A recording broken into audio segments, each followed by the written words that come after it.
Hey. Hey guys. It's your boy, Tyler McVicker, Passionate Gamer.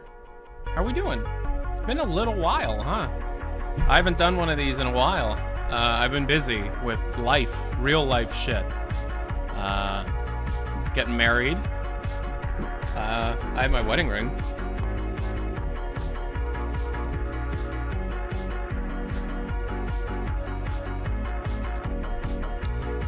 It's real. I'm getting married in June. Been losing weight, going to the gym. Today we're at somewhere in the 70s in terms of the number of days I've been to the gym. This is a bit too high. There you go. Yesterday was my real birthday. I was born on February 7th. I'm 27 years old now, but I didn't want to spend my actual birthday working. So I was like, okay, well, we can do the birthday thing the day after my birthday. For years. Has it really been that long? Yeah. Happy birthday, my dude. Big year for you. Big year for Hound Eyes. Yeah, so I've heard about the Hound Eyes. We'll talk about the Hound Eyes. Zarth Ben. Long life so artifact. Thank you so much. I appreciate it. Hey everybody, it's Tyler McVicker, the Passionate Gamer. Valve pushed out a pretty significant Counter-Strike 2 update yesterday. It was their first big Counter-Strike 2 update of the year. First big Counter-Strike 2 update since they pushed Counter-Strike. So here's the thing. Counter-Strike 2 runs on Source 2. We all know that. And because of that, it is our biggest place of finding information about... Let's GOOO Tyler, I'm so happy for you. Thank you so much, Cuba the Yam. Cuba the Yam, 16 months on Prime. Zarth Ben, 32 months on Prime. Lint, 48 months on Prime. Garros, 3 months on a Tier 1 sub. And Vincendio, 10 months on a Tier 1 sub. We're streaming on both on YouTube and Twitch, of course. We do that now. So if you're on Twitch, thanks so much. Twitch Prime is free. If you got it, use it. If you're on YouTube, I do not have channel memberships. But I do think, zero, new Twitch Prime, thank you so much. I think on YouTube I do have the chat bot working, where if you do !tip in the chat, the donation link comes up. If not, then shoot. Maybe it's donate.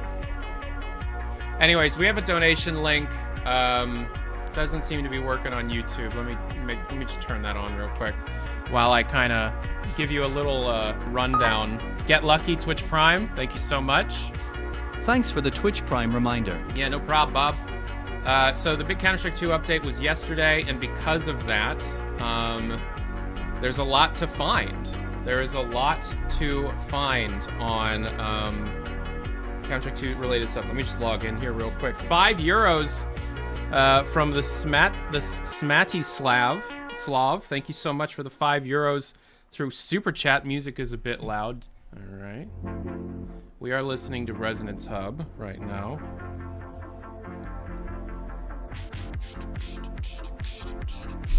Let me just make sure that the chat bot is turned on for YouTube real quick. Sorry if it seems like I'm super financial focused right now. I am, and it's because Electra wants a Electra wants a how do I put this? For our it says that the chat commands are on for the chat bot. Doesn't seem to be working. Ugh. She wants a wedding. Oh, there it is. Weddings are super fucking expensive. And she wants... I hired the DJ, I hired the photographer, I hired the videographer. Deposits are put down on those, but they're not fully paid for. Electra wants a string quartet, which is $1,500 for an hour. Ugh. Obviously, Electra and I both work. You know, she wouldn't be asking for that if we weren't both working, but everything is so fucking expensive, I gotta tell you. So exclamation point trade in the chat seems to be working. Exclamation point donate in the chat is now working. Exclamation point tip in the chat is now working. Thank you so much. If you want to send a donation, exclamation point tip and donate, send to a PayPal account. You can also do exclamation point trade for Steam items. I can sell those and use those to buy games. You can do super chats on YouTube. You can do all those things on Twitch, and that'll be the last time I mention it for a while. That is a way that you can support the channel. If you have a birthday present for me, exclamation point trade, exclamation point donate. Let's get them going. This is gonna be an interesting one. So, Her Sauber, thank you so much. Happy birthday. Birthday sub. Happy birthday, good-looking human male. Thank you. So, lol pop pop lol has said fell off 1, 2, 3, 4, 5, 6 times in the last 30 seconds. Cool. Cool, man. Cool. I guess I have. How's your life going? How's your life going? When's my birthday? It is on February 7th. I was born February 7th, 97. I'm 27 years old. So, thank you so much. Was your birthday last year? Oh, shit. I got found out. Anywho, so Counter-Strike 2 got the big update. The arms race, whatever update. They finally added in a feature that already existed in Counter-Strike Global Offensive. We're here at Funk Degree. Thank you for the follow on Twitch Prime. If you're on Twitch, if you want to subscribe, all that crap. Thank you so much. So I haven't played the new update. I don't even think I have Counter-Strike 2 downloaded right now. Oh, I do. Oh, no, I don't. All right, we'll download that real quick. I've been busy. I've been working on a lot of different things. Danger Zone, not interested. Happy birthday, take care. Take a drink for you. My birthday's on the 10th. Happy early birthday. It's pretty fun. Remade maps are great. Sold 2 stickers from 2016 for 60 euros. Yeah, the sticker thing's kind of cool, I guess. People are being them. People are being people about it. $5 from Crazy ZTV. Happy birthday, Tyler. Thank you.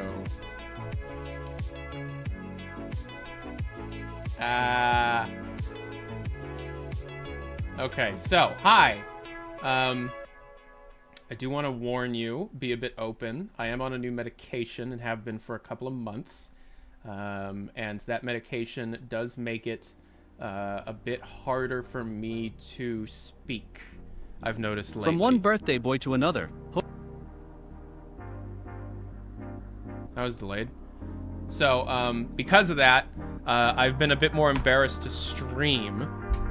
I don't know if you've noticed, but lately I haven't been streaming as much as I normally do, and that's because words are not coming out of my mouth as easily as they normally do. But that's in exchange for not having as many panic attacks. So it is a trade-off. So thank you very much. I do stumble over my words a bit more than I used to. Maybe that means I fell off, who knows. There was a Counter-Strike 2 update, brought back Baggage, the arms race. It's gun game, the gun game map. People have been data mining it already. And because of that, we do know a few things. The first official references that we've gotten about Citadel, aka Neon Prime, and HLX in 2024. And I think that's the first reference we've had to HLX. I don't think there was a single reference to HLX in 2023. I don't think there was. So we do know that HLX is still in development. It's still around. HLX, of course, is the follow-up to Half-Life Alyx. It is a VR Half-Life game. It is VR. It's building off of the Half-Life Alyx engine. First reference to HLX since late 22. Yes, that's what I thought. Citadel, of course, a mobile light third-person shooter with a lot of MOBA elements, but also a lot of bot-related elements. Large map, very large map, so much that you have to take a train to different areas on the map. I'm currently hearing that we're getting closer and closer to release, so Valve Hope your wedding goes well, man. You okay, Stream Elements? Are you good? What is going on?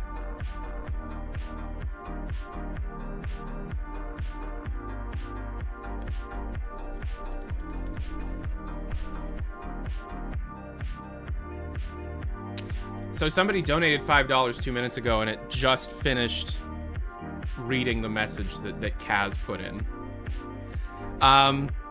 Stream Elements just shows a white page. Wanted to donate, but the website is down. Oh, that's cool. That's really cool. Glad that's happening right now.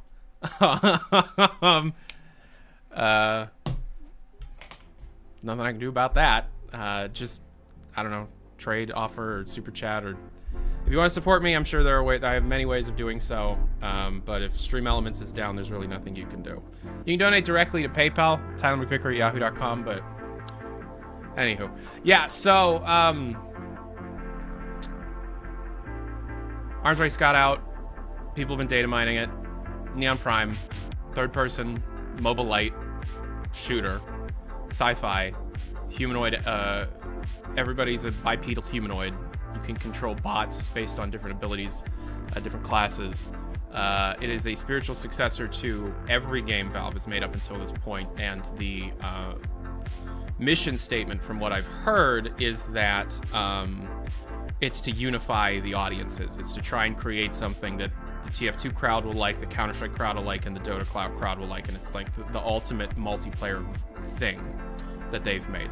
I have heard that they have been putting out canary traps lately, because information on Neon Prime has increased a lot in the last week. However, some of it is contradictory, and sometimes when you deal with contradictory information, that means that Valve or whomever is providing the information is purposely giving out slightly different yet contradictory information to different people, so that if a certain fact is reported, you can then go, oh, okay, well, he said 0.7. We told this person 0.7. We told this person 0.8. We told this person 1.1. So it's the 0.7 guy that's leaking. So instead of saying anything very specific that could obviously be traced back to a source, I'm going to be talking in very broad strokes to avoid that. And I'm also going to be talking more about my own opinions, and also keeping in mind that everything is speculation until Valve says so. Everything that we talk about on this stream that isn't directly in code that we find in Counter-Strike 2's DLLs is not real. It is speculation. As far as we're concerned, it is all speculation. So, with all that said, here's what we currently think Neon Prime will be. It is a sprawling map with different areas that you have to ride a train in different stations to get to. Those different areas have small activities that you can do to grind for whatever the currency ends up being to level your character. And these are short. Necturne, thank you so much for the 10 months on tier 1. Mr. Striker, thank you so much for 18 months on Twitch Prime. You'll pop up here in a second. There you are. Yes, so there is a rail system that takes you between different areas. I've heard it described as biomes. I've heard it described as domes. It's who knows? I haven't seen it. I've just heard it, so it's all speculation. The riddle that I posted on Twitter. You see, the riddle that I posted on Twitter will become very apparent when I'm talking about when the game comes out.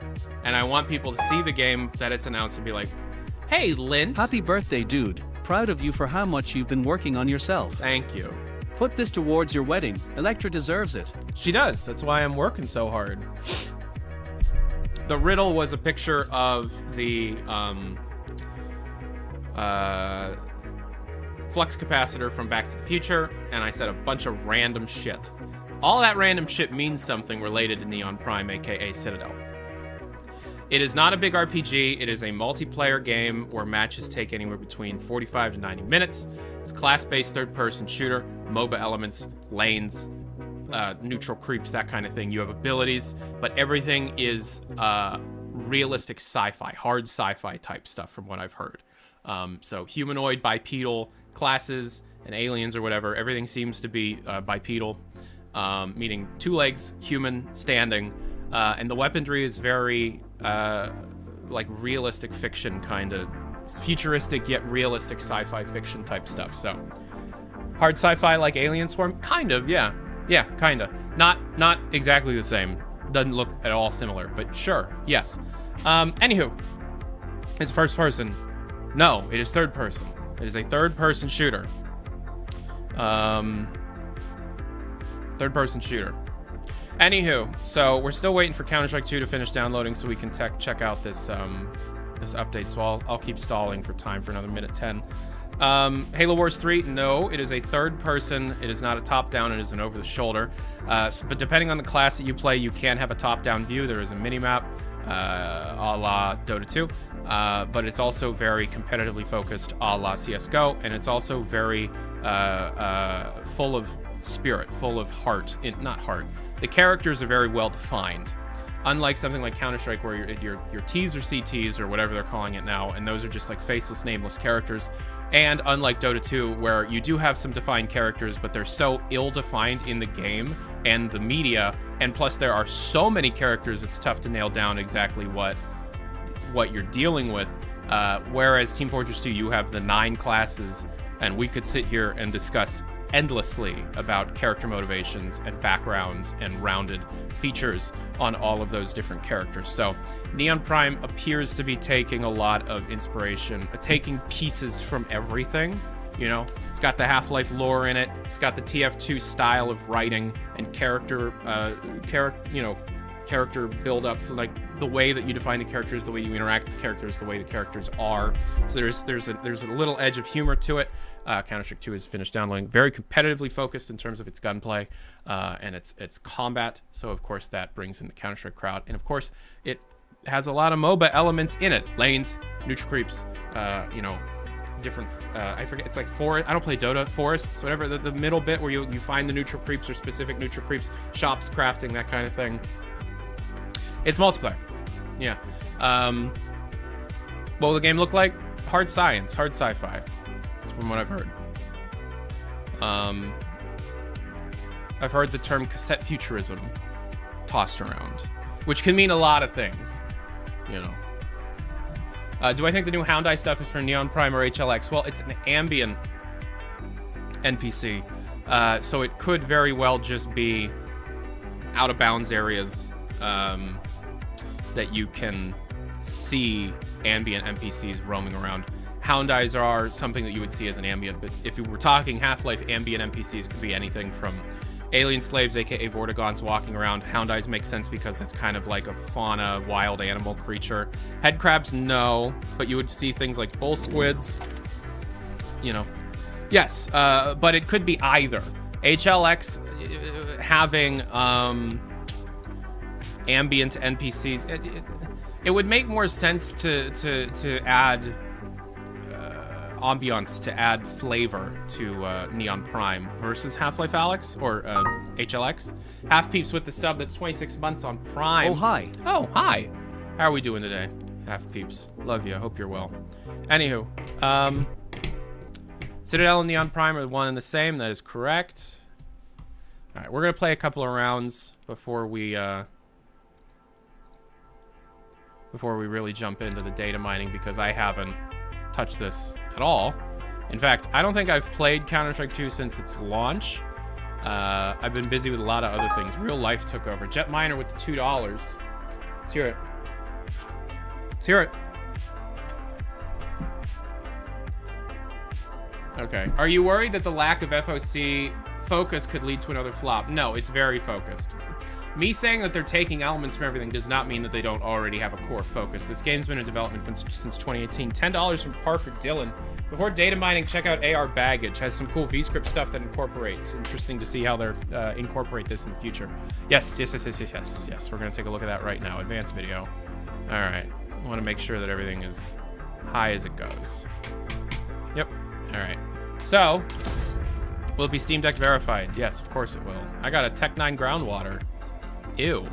I sold pretty much everything in my Counter-Strike inventory so that I could buy the 1 terabyte Steam Deck OLED plus a bunch of games that I wanted to play on it, like the new Like a Dragon, Infinite Wealth, and Persona 3 Reload. So, am I liking the OLED? Holy shit.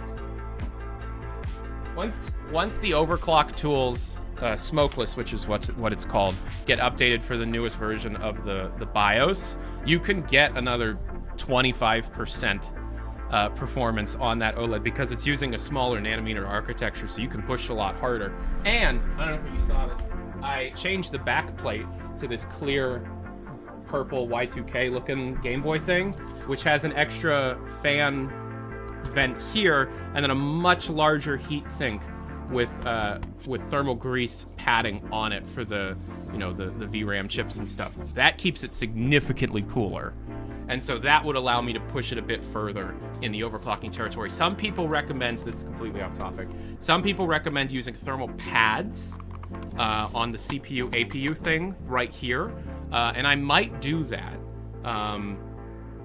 Because then if you combine that with this back plate, plus a better fan curve, which you can use Decky to implement, you know, you can push this thing really hard. Obviously the battery will drain quickly, but I have an external battery. You could do some crazy stuff. Also, the panel can easily be overclocked to 120 hertz. You lose some saturation of the colors, but you can combat against that using internal settings to boost it. So something like Dead Cells, which I play a lot on there, you can easily run indie games at 120 hertz. People are trying to see if it's possible to do VRR, variable refresh rate.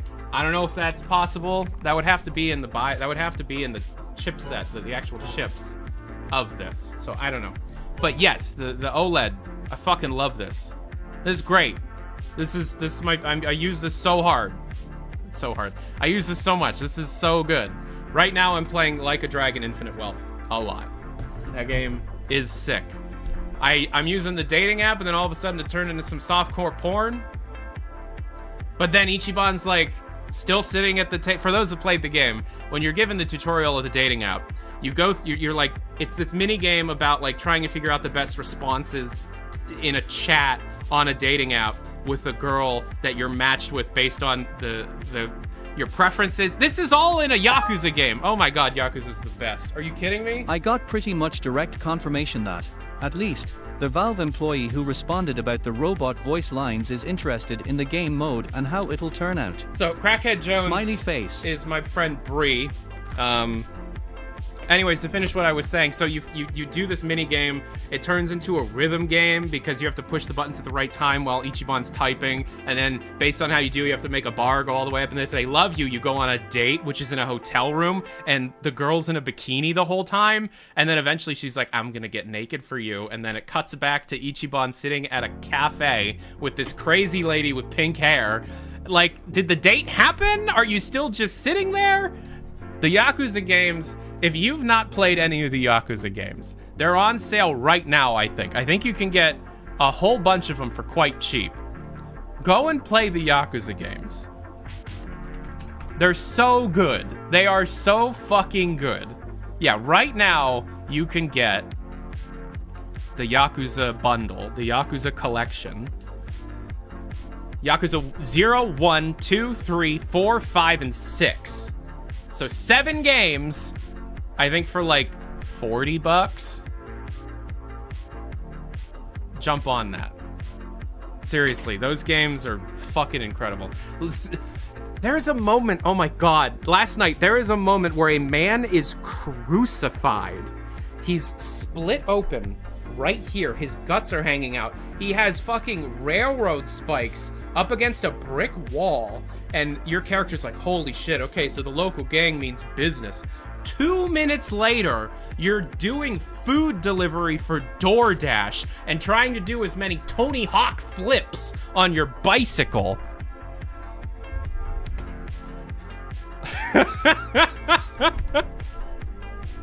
I'm sorry. People are like, where's the data mining stream? I want to see you scroll through text for 2 hours. Lick my nuts. It's my birthday. All right, so let's check this out. I haven't played this yet. Arms Race, all of like the fun mini games, you know, Wingman, Arms Race, Flying Scoutsman. Back when they had that game during one of the, I think it was 2017. It was like Kill Confirmed. I love all the mini games. I don't like competitive. I don't like the really hardcore, like go to banana. That's not meta. Fuck off. I don't care. I don't like it. I like fun shit. All right, so I've not seen... When did this remake come out? This is good looking. So this is Shoots. I didn't know that they released 2 maps with it. I thought they just did Baggage. I didn't know they did Baggage and Shoots. I remember your first Danger Zone match. Yeah, so in 2018, the day Danger Zone launched, my very first match, and it would have been one of the first matches ever for Danger Zone, I won. So I'm not terrible at these games. I just don't like... I don't like really hardcore... Oh, shit. Wow. I don't like really hardcore competitive games where you have an expected meta that you want to, like, adhere to and shit. I hate that. Because it's just, there's so much elitism in that. It's like, why aren't you playing at 640, 480 at the monitor right here, your keyboard upside down, and your sensitivity turned up to 50? You're obviously a fucking pleb. I hate that. I hate that. I play TF2 because even in the competitive scene, competitive TF2 was not that bad. It's like, okay, you got Pocket and Roamer. You know, don't play specialty classes. I'm a scout player. I'll be Roamer. Fine. I can get behind that. But everything else is just too much, you know? I play Smash with the items on. That's the kind of gamer I am. What kind of PC do I have? I think that's in my About section on my Twitch page, but you might be watching on YouTube, which you are. I'm running a 3950X AMD CPU, which I want to upgrade soon, but what I want to upgrade it to, they just came out with the 8000 series. I'll have to get a new motherboard. I'm running a 3080 Ti. I am running 64 gigs of RAM. The FAMAS feels very different from when I played CSGO quite a bit during the Kago waiting rooms. Isn't the 8000 mobile CPUs? No, they just... I saw Linus do a video reviewing the new desktop chips. Kago mentioned. Yeah, so we're going to play a couple rounds on this. The reason why... I'm not focusing. Hold on. The reason why we're playing the game first, and this is some advice to any would-be data miners out there, which it makes me so proud, and this is not a joke, this is unironic. It makes me so proud to see my Discord server filled with people data mining. I love it, because when I started doing this, there were like 3 people. One on a Reddit page, one on FacePunch, and me doing this shit. And now everybody does it. I love that. I love that. Look, I'm jacking off a little bit saying this. I know I had a lot to do with that. Lit Beep, happy birthday, man. Looking fresh as usual. Happy birthday, man. Thank Looking you. fresh as usual. So apparently I missed a super chat. I apologize. There's a lot of people here today. Oh, okay. Yes, I'm so sorry. You gave me $20. $20 That means they must be good. They're rated A. JJB Twitch TV with the 8. Vijoshmadan gifted a tier 1 sub. Whatever. Do you think Neon Prime will actually be good based on what little you know? Yes. Up to JJB Twitch TV. In my opinion, it's not going to be overly successful. I feel like personally not going to want to invest time with it over TF2 and CS2. WMan97 with the Twitch Prime. Did somebody gift a bunch of subs? Gifted a tier 1 sub. Oh, Josh Madden. Why is he saying it German? 5. Do I think Neon Prime will actually be good? I think Neon Prime will be amazing for a very select group of people. I think Neon Prime is trying to do something that hasn't really been done. Meet Murdoch with the Prime 13 months. Tyler's mother frickin' birthday. Where's Deckard, Mr. McVicker? Deckard is up your ass and to the left. Thank you so much. All right. YouTube doesn't have a delay, so I'm sticking here for a bit. All right. Delay check. I have everything turned to like as low delay as possible. I'm going to count down from 3. I'm going to do 3, 2, 1, and then clap. I want you to preemptively type in the word clap and be ready to hit the enter key to chat it in. When I clap, I want you to say clap in the chat so I know for the viewers at home how much of a delay there is between me actually saying clap right here and you saying it in chat. Okay? And now I don't actually want you to say clap. I want you to say Stromboli because I knew a bunch of people would say clap. All right. 3, 2, 1.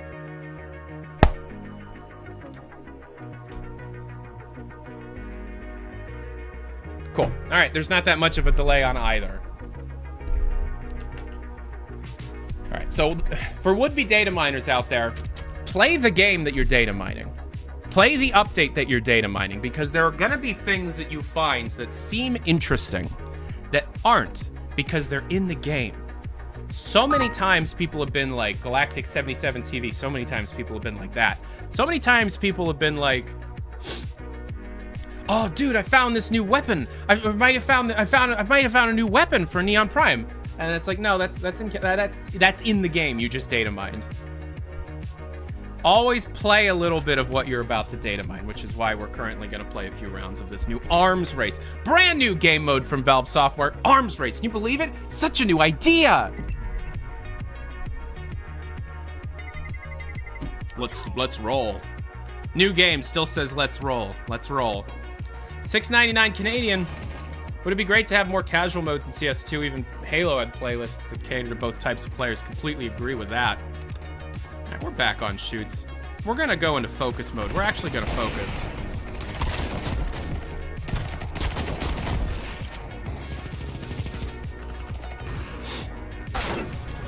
You see, I wasn't focusing there. I was just joking, but now I'm gonna focus. See, I wasn't focusing. Nope, I wasn't focusing. I am now. Got him.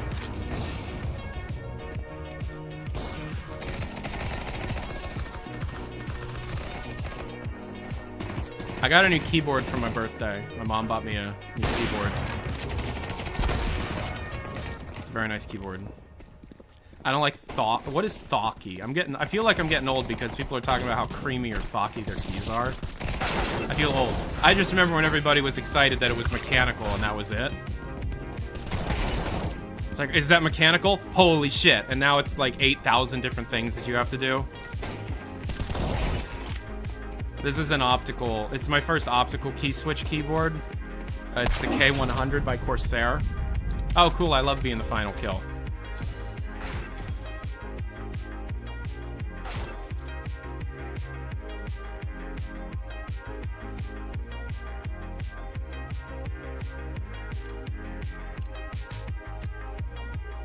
The 8000 series or just the 7000 series with a bigger onboard GPU? Wait for the 9000? Okay.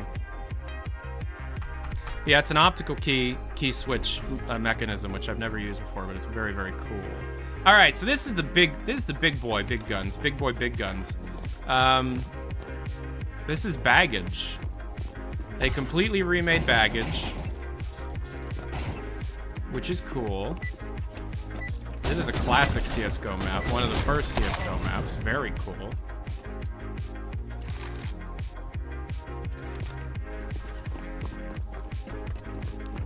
But it seems to be the same layout. Ah, you son of an ass. You were born out of a butthole. Lick my nuts. What have I missed? We're playing a bit of the game that we're about to data mine, so we better understand what it is we're trying to find in the data mine. Again, I'll repeat it. If you don't play what you're about to data mine, you won't be able to differentiate things that are actually in the game and things that have actually leaked. Real talk. That's how it goes. Lick my nuts. There's a ton of lambdas here. There are lambdas all over the files or something? Could just be new tools. I might be the bearer of bad news in some cases, and I apologize if I am. But I'm gonna be very realistic. This looks great. I'm gonna be very realistic on how I interpret. What does that do?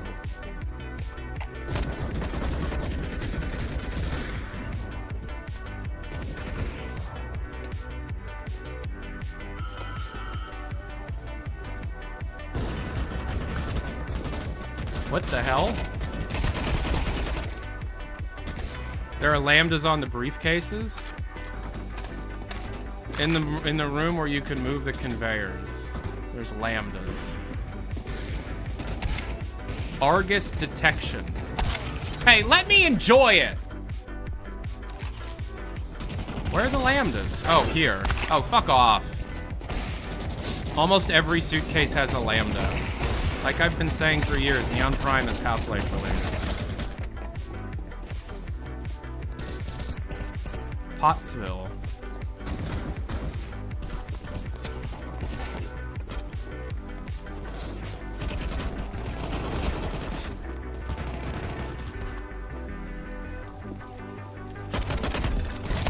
Ah.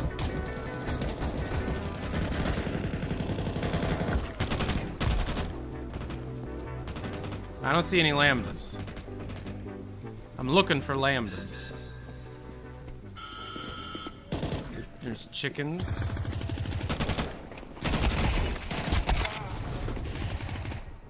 This map looks insane. This is really good work. I like the layout changes.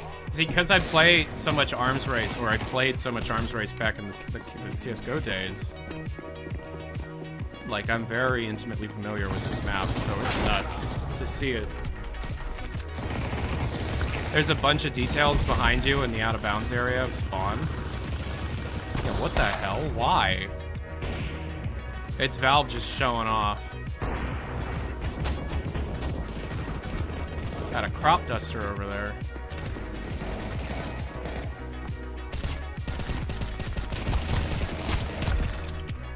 I gotta change my settings. I'm still on default settings because I just installed the game.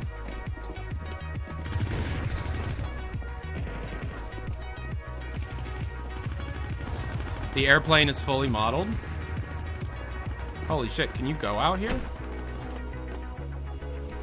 Yeah, I wouldn't even want, I don't want to go out there. Why would anybody want to go out there? Absolutely not. Where is everybody? Your settings should be cloud saved. No, I haven't played CS2 since it launched. I've been busy with other shit. But it's nuts to think that CS2's been out for getting on a year already. And yeah, Valve has not been... I mean, this is a cool update. It's very nice to see something like this get out.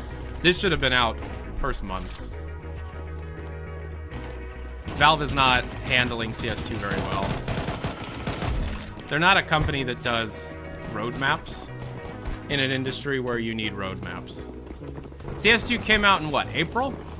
March or April? It says Half-Life Alyx because we're going to be data mining soon. Oh wow, the layout's really changed. Holy shit.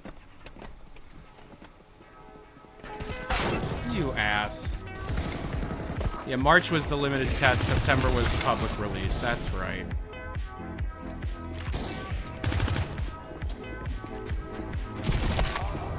Well, I'm glad I was able to do nothing.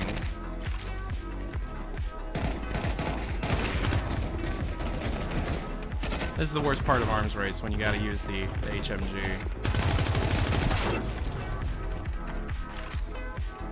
There's an aperture sticker next to one of the switches. Man, lick my nuts. They're available. Lick them. That's just disrespectful. What? What's disrespectful? Telling people to lick my nuts when they're right here and free? It's a community service. They're the community nuts.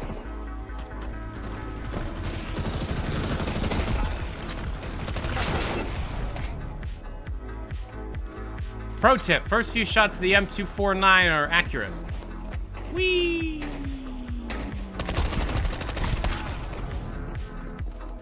The nuts of some people. You ever slap your pee-pee too hard? That's a sign of good day. I saw you. Don't pretend like I didn't. Oh boy, I sure do love the scout.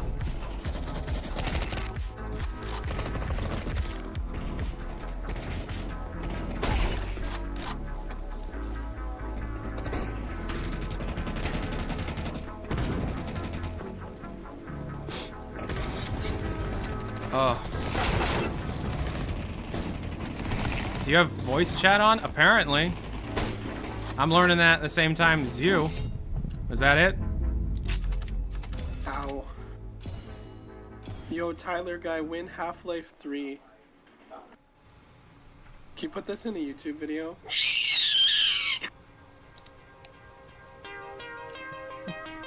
Well, I mean, it's we're here.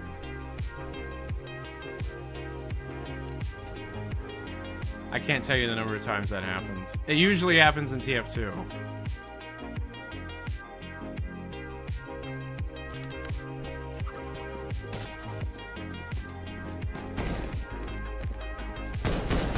What? That guy gone! He's gone! I'm in a shed.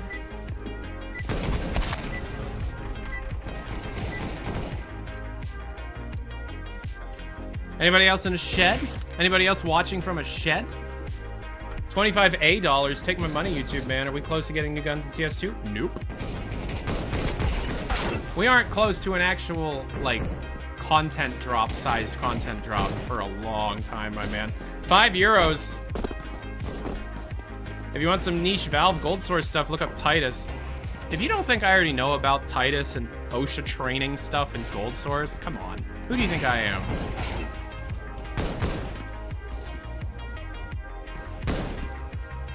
Thank you for the €5.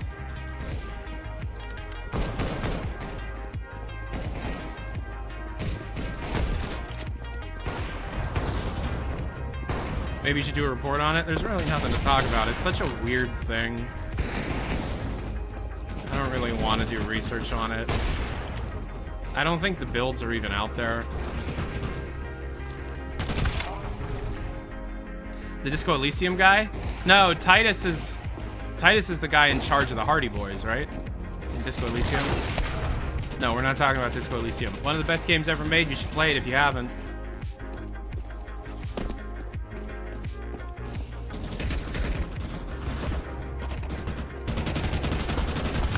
Guys, she didn't do it.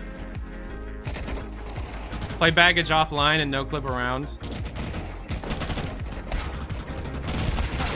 Man, I saw him. Peeker's advantage, guys. Peeker's advantage. What the hell does that even mean? People say Peeker's advantage to me so much.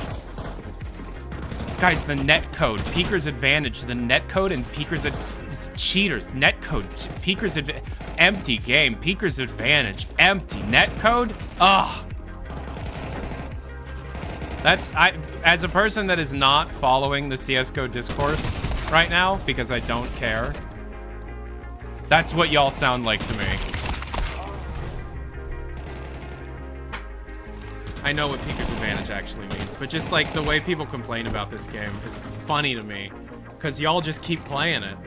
Stop playing the game. Drop the player numbers, and then Valve will actually do something. You see, if CSGO were to actually become slightly unpopular because of their inability to actually manage a game like a modern game dev studio, then they would change things. CSGO is one of the most played video games in the entire world, and it doesn't matter how bad of a state it is in, it will continue to be that.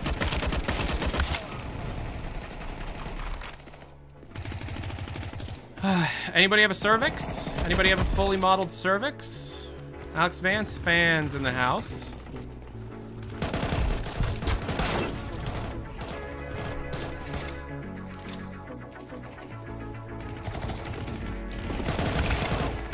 That guy died. Do you think the people that we're killing have children? How much do you think these funerals are going to cost the widows?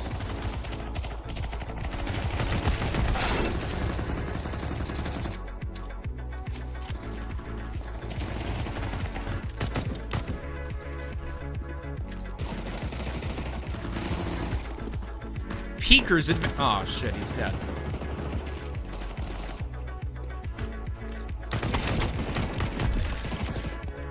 Okay, so apparently the first shot of these are 100% accurate, so get some headshots with an HMG. Hi! Oh, yeah, I guess so.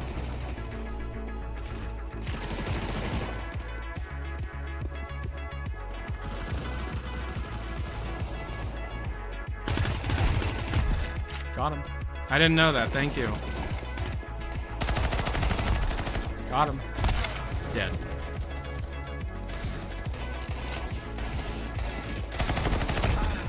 Got him. Dead.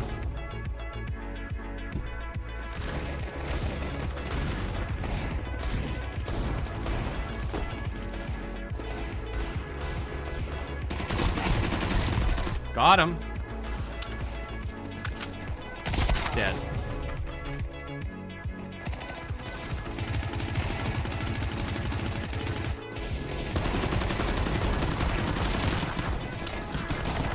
I don't even know if I did any damage to that poor soul. How much money do you think these guys owe to the IRS? You were trolling with the headshot thing, but it worked. It worked. So, Peeker's advantage. Netcode. What are some other, like, hot button issues in the Counter-Strike community that I can take the piss out of? Because nothing is nearly as bad as bots in TF2. Got him. Peeker's advantage. Peeker. I peeked. One-way smokes. Anti-cheat. Bad graphics. Subtick. Ah, subtick. Peeker's advantage. Subtick netcode. Ah, Counter-Strike.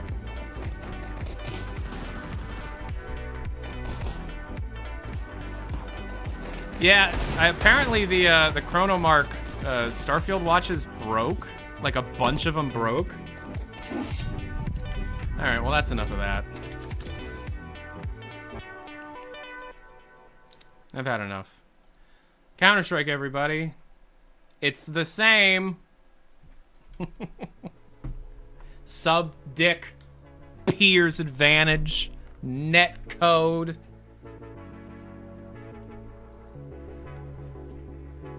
I know what fun music we could listen to. I know some fun music we could listen to. I know a lot of fun music that we can listen to. I can't play this. I want to play you Slow Dive, but I can't. So I'll play you Hoyle Games OST. Hoyle Board Games. Nice. Remember this game?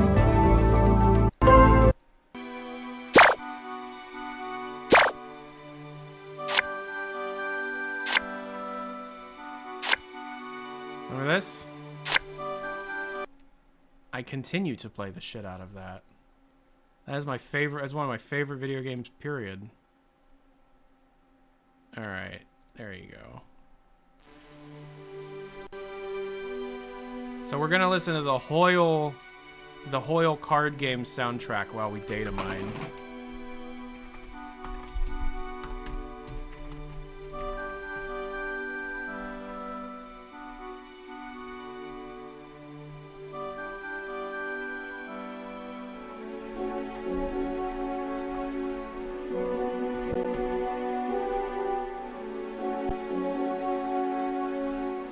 So a lot of people have already data mined. You know how it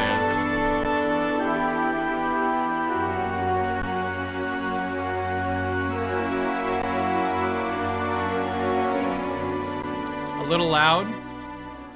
It's not even the best song.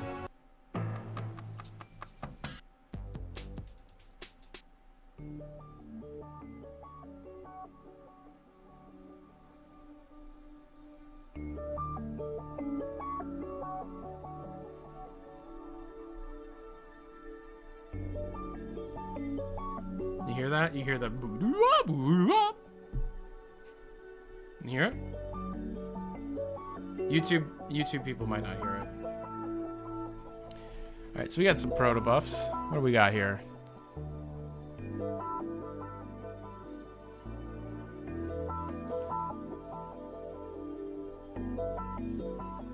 Banned word, game coordinator. Counter-Strike CSO, Counter-Strike online invites. Counter-Strike stuff, Counter-Strike item recipe. New item request. Increment kill count attribute. Apply sticker. Modify. Apply stat track. Apply strange part. Isn't stat track and strange part the same thing?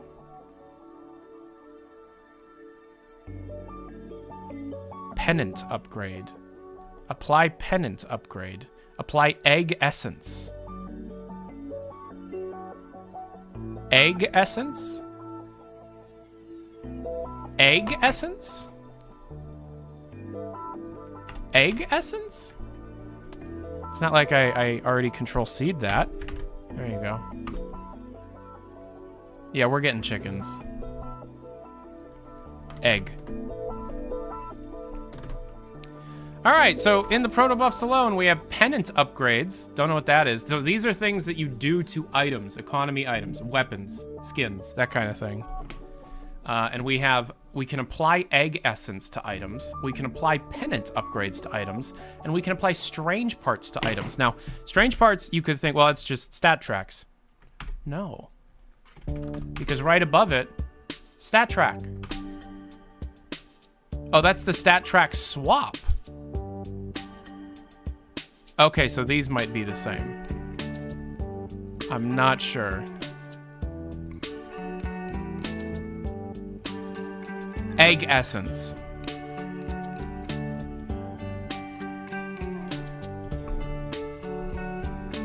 Essence egg is Dota item.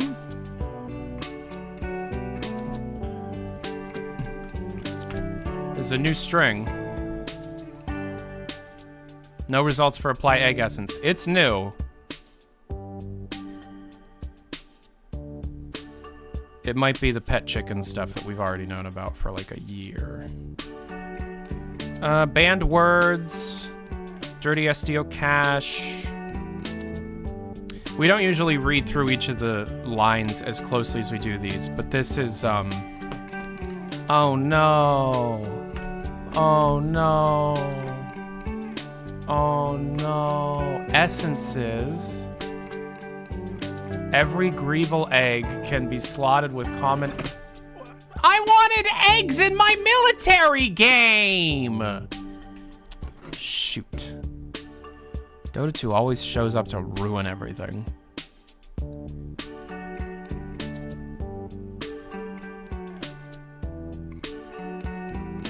Yeah, so these are proto buffs, so we gotta look very carefully at them. Non-transmitted entities. Expected long tick. Expected long tick reason. Ooh, changes to networking. Pet chickens are still very much a thing.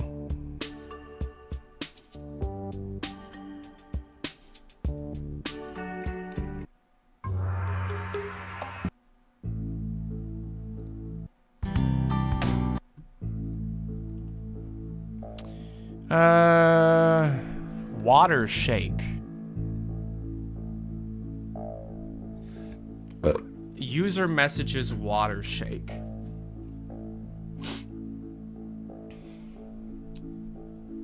The amplitude, the frequency, and the duration of water shakes.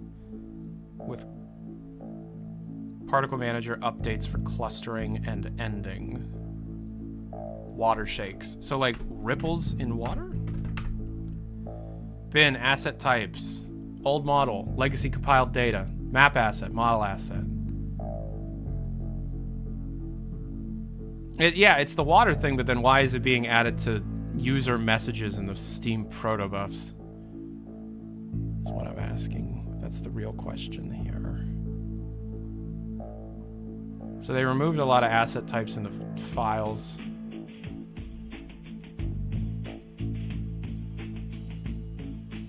Okay, so we got some SDL3 string updates. This is probably nothing because I think this is third-party library stuff. Correct me if I'm wrong, but SDL is not a Valve native thing. What would you do if episode 3 got released? Come. come in my jorts? Right, I'd come right in my jorts, probably.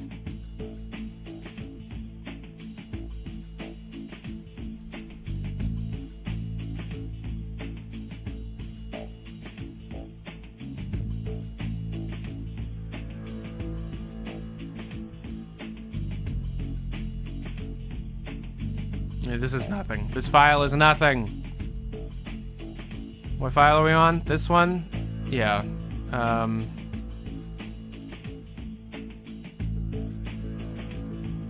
This is nothing. This file is nothing. This file is nothing. Everybody type "this file is nothing" in chat right now, or I'm gonna find you.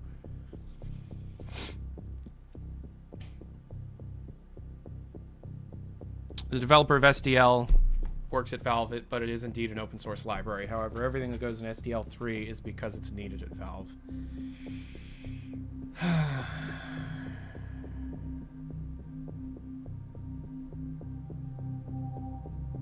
It's very generic. Animation system strings, here we go. Tyler, hack Valve would be funny. That would not be funny. Let somebody else do that. I don't know how to hack. Do I look like a hacker? I'm getting married. I want to have kids.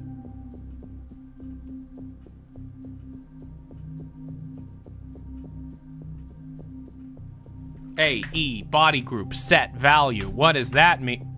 Come on, why aren't you accepting my Control-C? Animation parameter, global symbol. Nothing. Action active. Nothing. Allow transition. Nothing. Anim path data. Allow movement off path. That's something right there. Again! Everybody, let's hit Control-C together. Control-C. Thank you.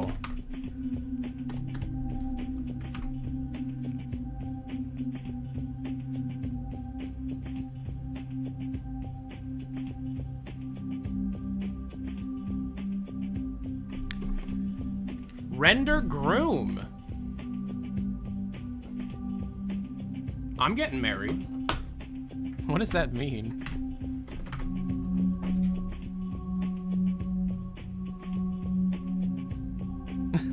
It's exactly what a hacker would say. It is, isn't it? Dynamic mesh deform parameters. Nice.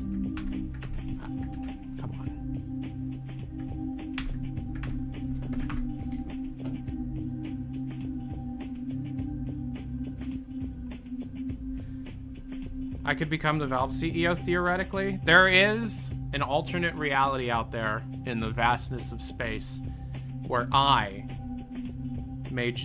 was responsible for Half-Life 3, and it was amazing. Neon Prime did not get canceled. You would have a massive video from me. It's over. Scout crying in the thumbnail.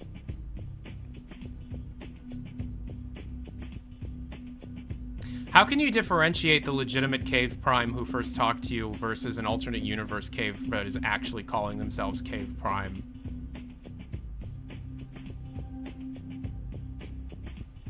Render hair strand. But why?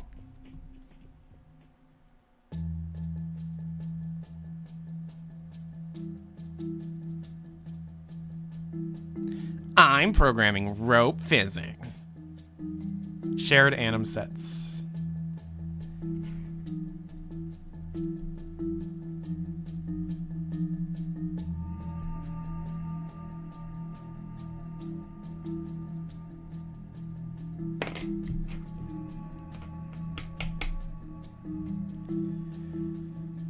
Female model animations. Female model initial pose. Female model position.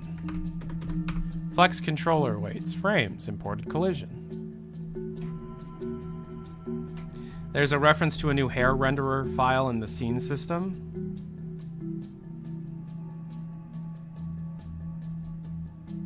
Damn. Okay.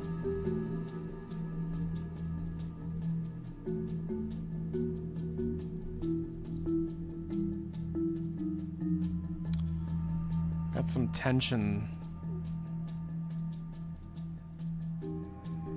Hair. Lots of hair. The hair is not for Counter-Strike. Enough with this!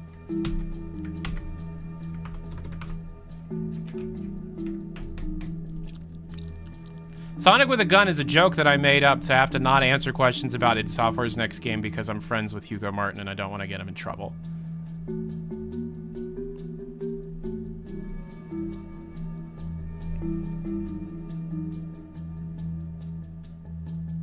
Why do we need a view model of just the arm of a hostage?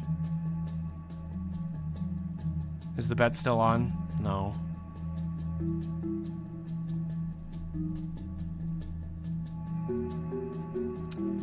Asset browser string. I don't like this song. Let's go to the next one.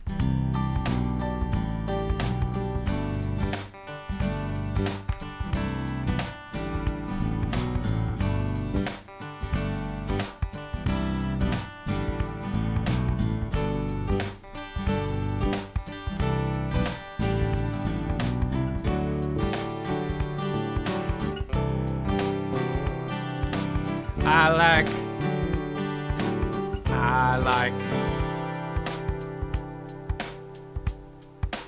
pubic hair in my coffee. Get it fresh from my wife every morning. American-made pubic hair in my coffee. Get it fresh from the cows outside as well. Pubic hair in my coffee.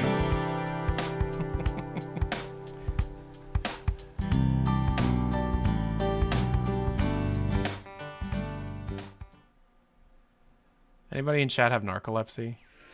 I'm very curious about narcolepsy. Dentist 7. Do that for 5 cargo. 3 months on tier 1. Oh, don't mind that one. That was just the racist song on Hoyle.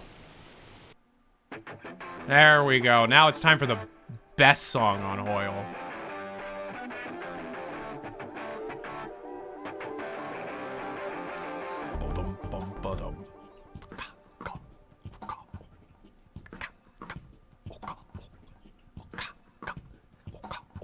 Dum dum dum dum dum.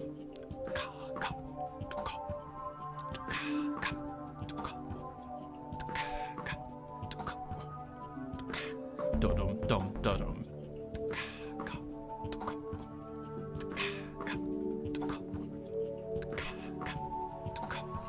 Dum dum dum dum dum.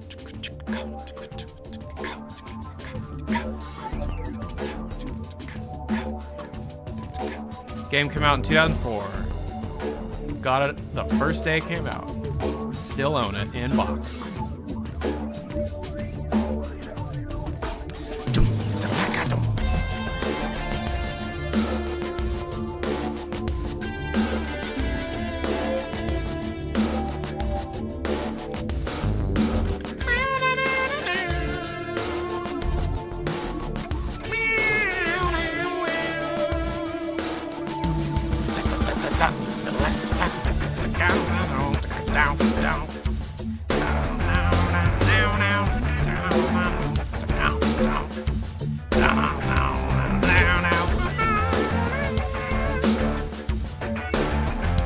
So this song,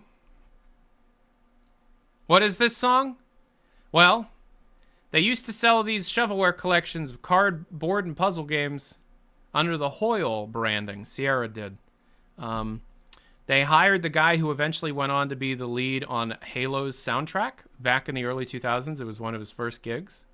And they were just like, just make some music of different genres so that people can pick the type of music that they hear in the background while they play these card games. So literally all it is in the menu where you change the game settings, it says background music and different types of background music. So there's like, you know, this one's called Modern Groove, and then there's Jazz Man, Floating, Electro Music, Ocean, Piano Solo, Storm, Stealth, and they're all like different vibes. And this guy made all of them except the string quartet stuff. They took that from Arcanum. And this is literally just for that. So this music plays when you're playing Chinese checkers against a talking bear named Harley.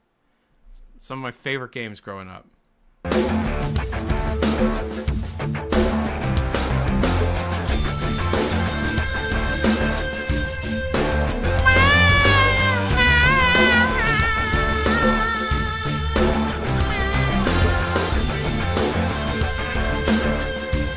The breakdown's really good. This part.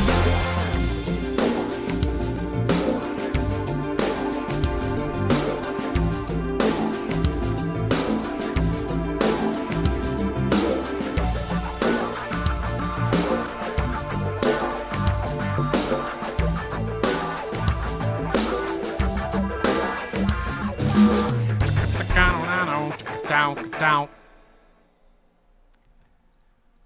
There are different songs under each category, but every time that one of the songs start in the modern groove category, it always starts with that.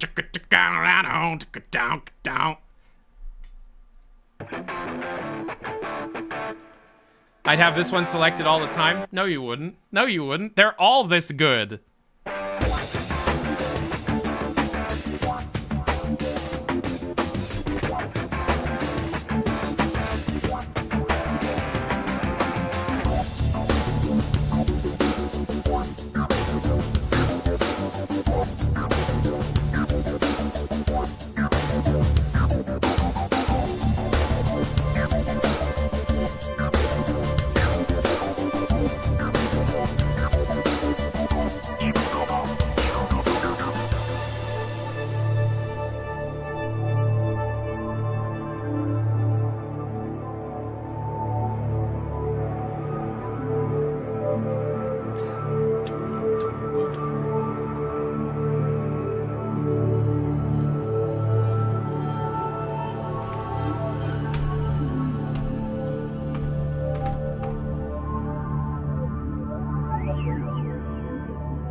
Thank you! It's my birthday! I'm 27!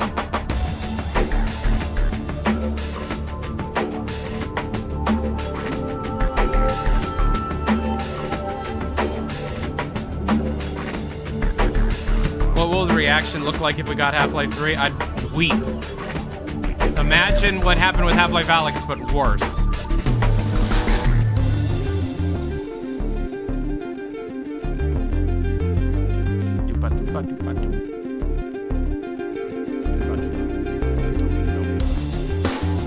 Sexy Cowlight with the 12 months on Twitch Prime. Thank you so much. Remember, Twitch Prime is free. If you got it, use it. Use it on me. Bow.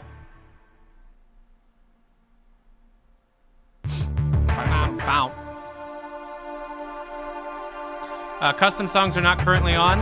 I will turn them on a little bit later when we get sick of this music. Is HLX significant? Yes. Significance of... What are you... Is this significant or just engine naming? What are you talking about?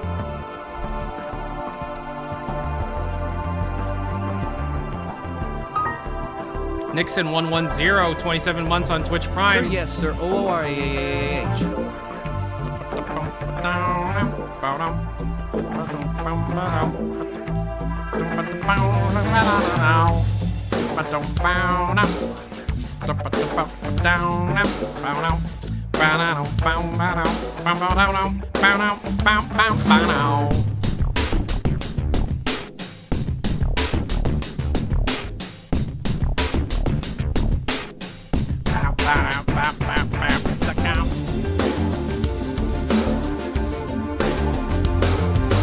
Is this leak meaningful, or are the Half-Life references just terms used for the source engine? No, they're meaningful. They don't use Half-Life references, just generally speaking, 95% of the time.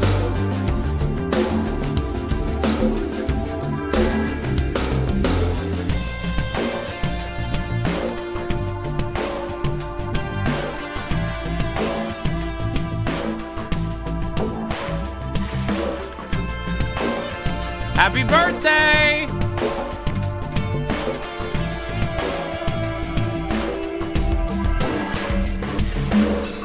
Have I played Ready or Not? I do not own it. Will I make a video summary of the stream? Yes. Can we listen to the Clash and Slash OST next? Oh, man after my own heart. I'll tell the story of that when we get to it. But shovelware from the early 2000s when I could only afford shovelware because I was like 7, you know. There were some slapping soundtracks, man.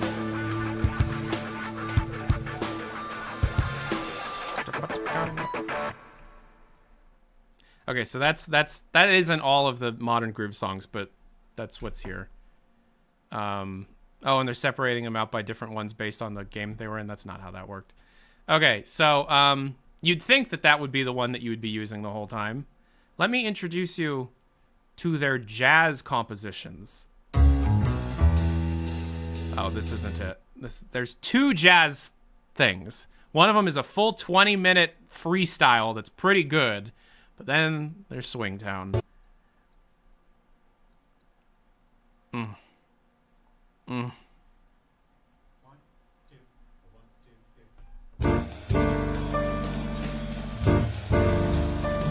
Fucking, it's a card. You're playing chess against a workout lady.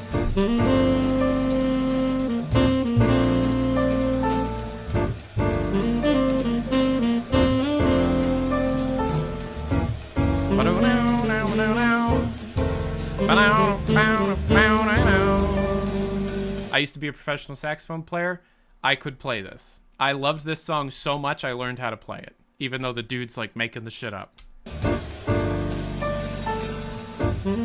Workout lady? Yeah, her name was Chloe and I had a crush on her when I was like 6. My saxophone is destroyed. It's in the other room because my brother used it for 2 years in marching band and gave it back to me in just an absolutely horrific state, even though it was like a $5,000 saxophone. Thanks, Sean.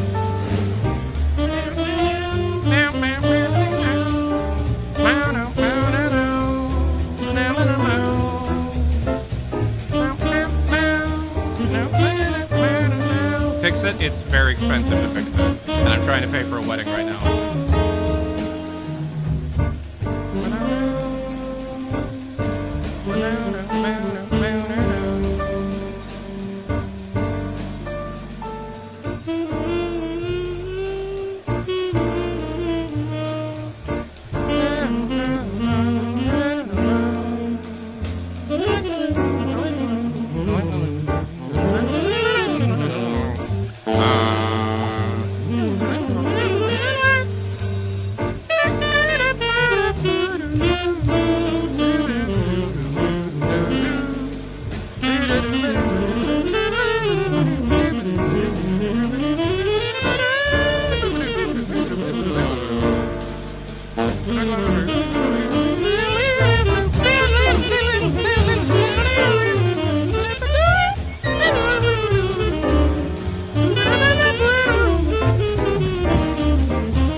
I love playing saxophone.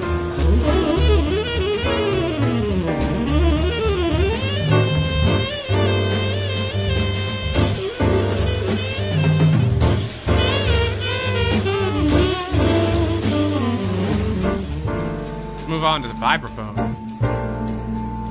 Favorite saxophone player? Me.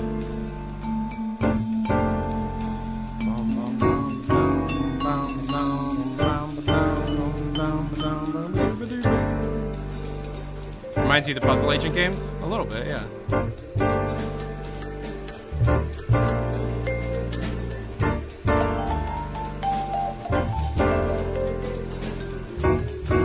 This is from Hoyle Card Games, 2005.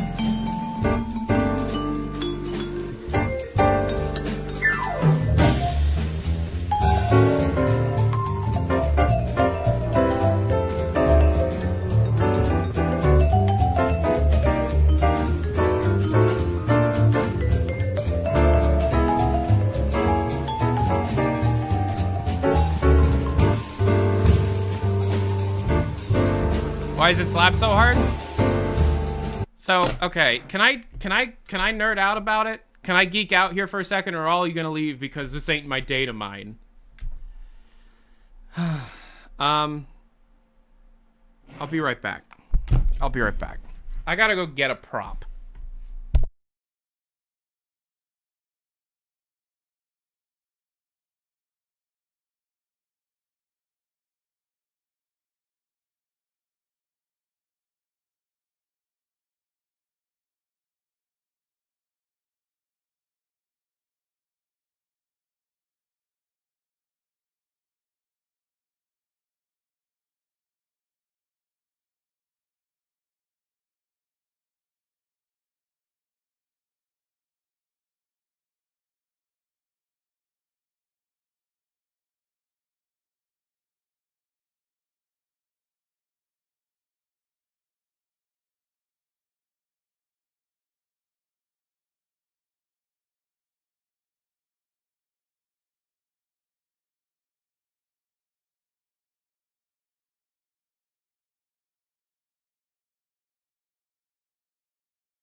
Okay, so back in the late 90s and early 2000s, Sierra had so many different games that they were publishing. And one of their series was this, the Hoyle Games Collections. This is one of my games that I own. This is Hoyle Board Games 2002. They started this in 1997, and it was a yearly release. Every year, they would take their little table game engine that they developed and add new games to it. So every year you would get new games. And this year, they added Placer Racer, I think, Snakes and Ladders. So every year they would add new stuff to the game so that you would buy it every year if you were a fan. So they'd add new characters that you play against. Like, these are fully voice-acted characters that you would play against. They all have their own personalities, you know? They'd tell jokes and quips and stuff, and they'd play all the games against you. And then you could build your own character using this character creator thing called Facemaker, and you would build your own thing. So, big boxes, of course, lasted up until about 2003, 2004, and every year they're incremental little updates. They would make a few new games into it, add maybe a new background track, add new characters to play against, that kind of thing.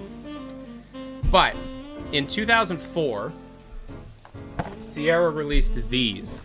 The games always looked like this, right? With the boards and the die, like the boxes always looked generally like this. The color schemes would change, the logos, the fonts would change, but they always looked like this.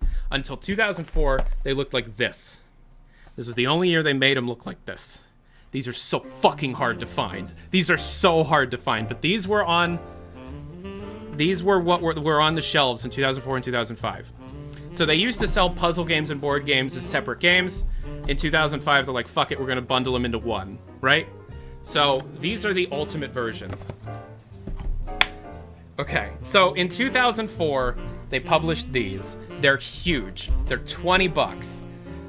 So, like, this is the 2002 version of Hoyle Board Games, 16 games. This is the 2004, 2005 version, 36 games, including an entire version of the Incredible Machine Contraption Returns in this game, which is an entirely separate game. In here, loves that game. When I was 8 years old, and I booted this up for the first time on my parents' computer and saw that it also came with the Incredible Machine, yes! I literally did that. So, the games generally stayed the same, right? Even the menus looked the same every time that you played this game and the new version came out. Until these. They completely redid the menus. They added an achievements system in this game. So what they would do is you had these things called Hoyle Bucks.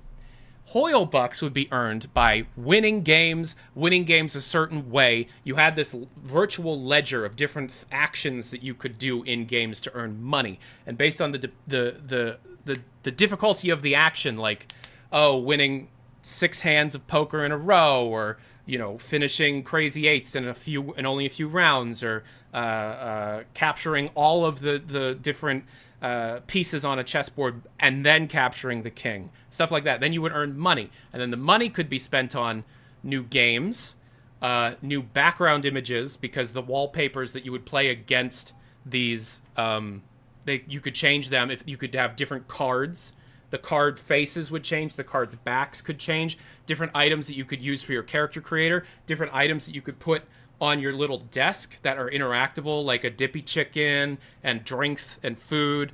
It was amazing. And then you could buy characters to play with, and you could buy background music to have playing during it. You could buy chess sets, backgammon sets, Yahtzee sets. It was so cool. So fucking cool. And it was the last one Sierra ever published. The music in these, there was like some titanic shift between the 2003-2004 version of the game and the 2004-2005 version of the game. Everything changed in this. It's like they made the ultimate version.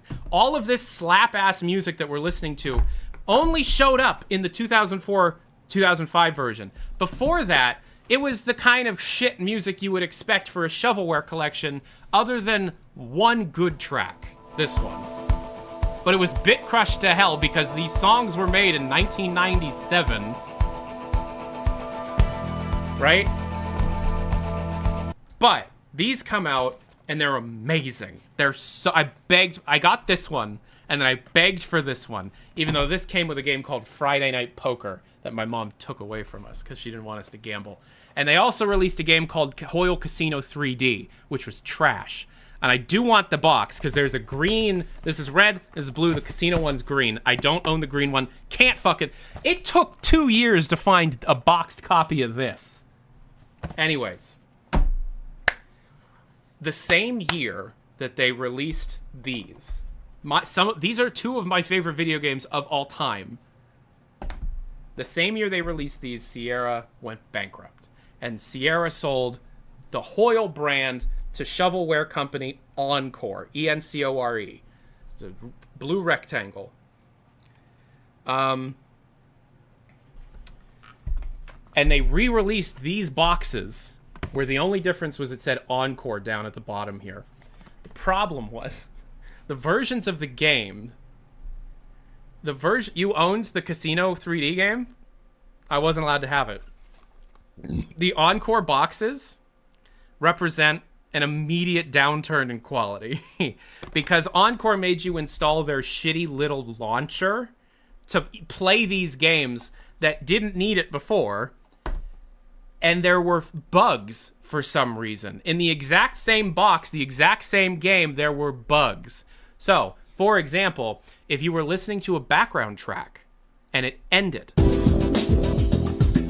the background track ended, it would repeat the last 4 seconds over and over and over and over and over again until you switch the song manually. Never happened before, but as soon as Encore took over, the game turned to fucking shit. It used to be every year you would get new games added into this. So in this, you got Spite and Malice and Rummy 500. Spite and Malice is my favorite game in this entire collection, and it was added in this collection. To this fucking day, they release yearly versions of the games that are just repackaged versions of this, and we're getting on 20 years now. I remember I got the 2009 version for Christmas one year, and it was so fucking bad. Like, not only did they make this new weird menu system that was really slow and bugged out, but all of the new music that they added sounded like this.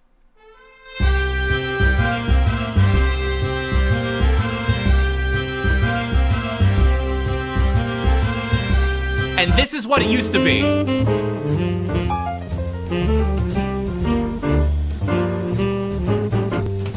To this day, you can still buy the game on Amazon. It still exists. Encore still technically well, maybe not. So Hoyle, I guess, now sells board games, like legitimate things for kids that you can buy. I didn't know that. That's cute. Okay. So, there's this that you can still buy for 20 bucks. That's it works on Windows 10 or whatever. Under no circumstances should you buy this new version of the game. It is so trash. It is so fucking bad. I cannot put into words how terrible it became.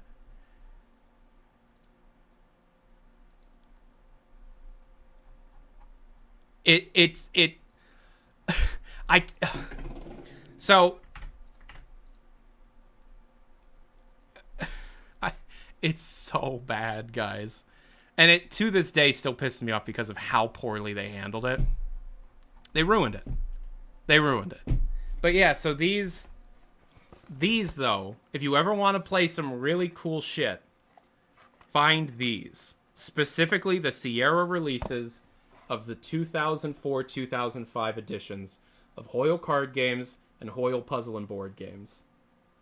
These right here are fucking amazing. They are so good. These are so good.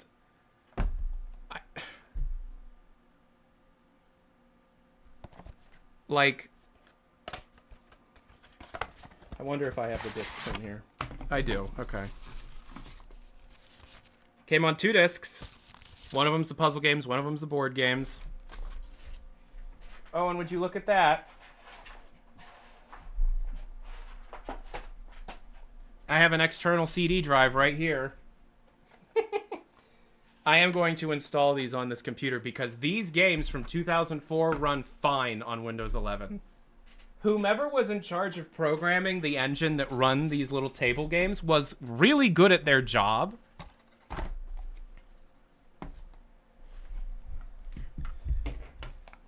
Fuck you. I love this shit. It's my birthday. I need a cable.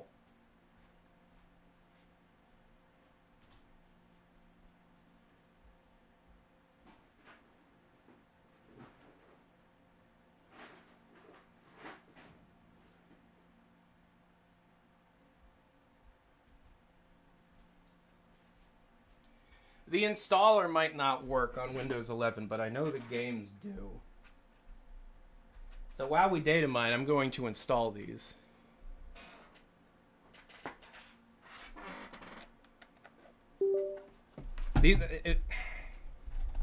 Just a massive part of my childhood.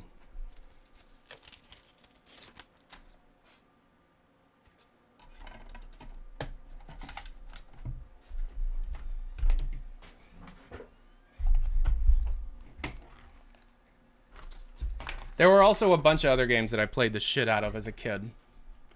The Incredible Machine Contraptions, Lionel Traintown, Deluxe, 3D Ultra Pinball Thrill Wide. You see? Look at that. It shows up. Hoyle board games right there. And I bet it'll just work. It'll quack. It'll do the quack. Will it quack? Will it do the quack thing for me? Please do the quack thing. Please do the quack.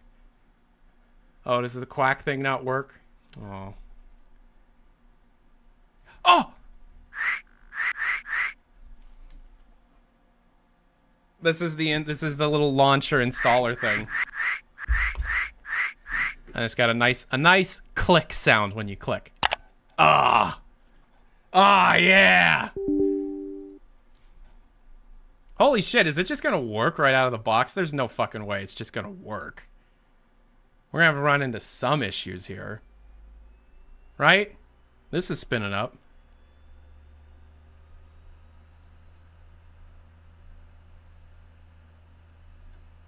It's doing something. Oh my god, it's working! Wow, see, 2004. Hoyle Board Games 2005 setup is preparing. Hell yes. Oh, yeah. I want somebody to teach me how to data mine these games, how to get into their pod files or whatever. I want to know how this shit works, man. I want to know if I can somehow learn how the engine works and program my own games into it.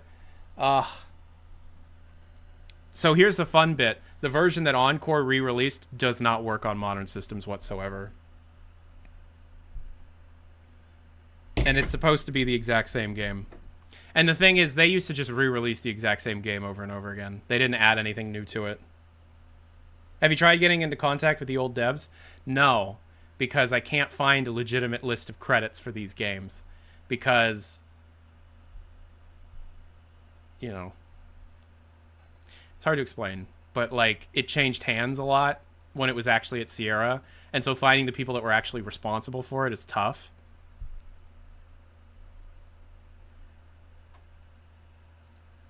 So, did data mining already happen? It's ongoing. It's ongoing. Right now, we're currently just looking at like an asset browser file. So there's...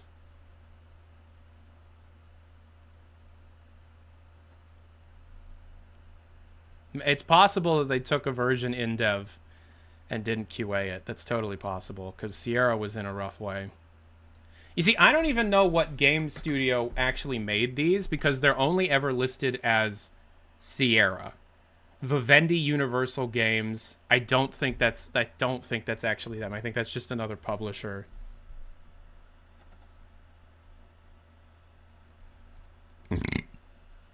Yeah, this is just 3D model deformation and stuff. Have I been spoiled on Datamine? Yeah.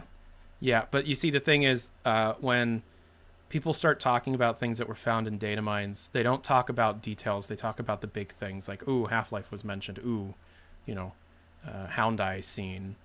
You need the context. You need everything there, which is why I always do it myself.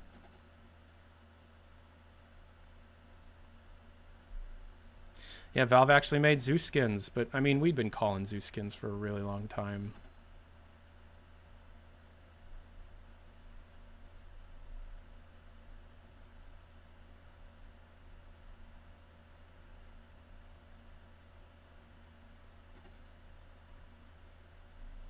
Grenade skins? Well, we do know smoke colors. Custom smoke colors is a possibility. Yeah, this is like smart props, model deformation, pulse. It's just back-end engine stuff that we can't really pull anything from. If true, recompute dynamic mesh tension, wrinkle map values after animation. If true, compute smooth normal values runtime after animation.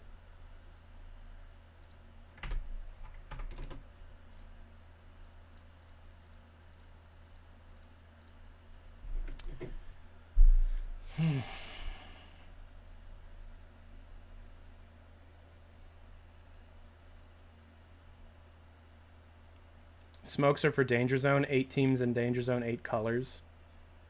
8 teams? I'm behind on the Danger Zone news then.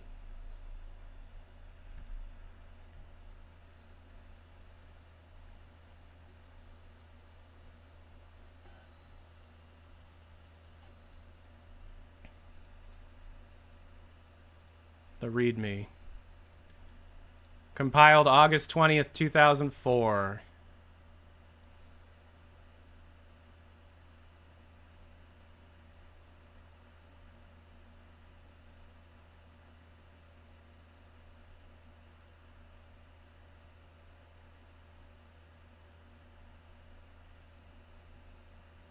Yeah, there's nothing here. Childhood's about to come flashing back.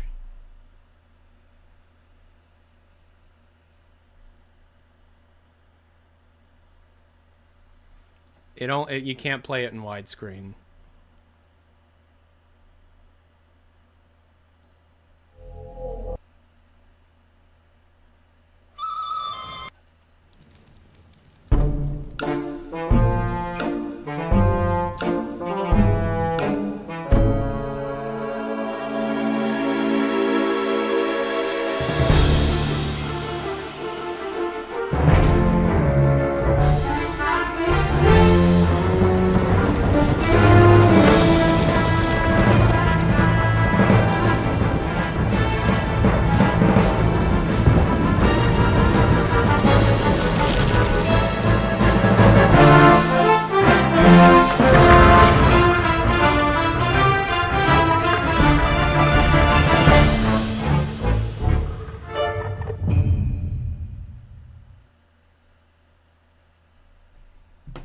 My name is Tyler. You can pick your voice. A, B, C, D, E, F, G.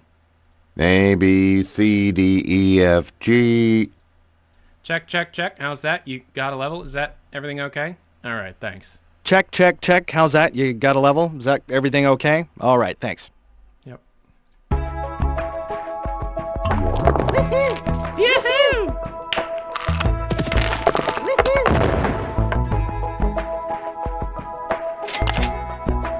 So here's your achievements. Here's what you can buy using those achievements. Here's your ledger, your history.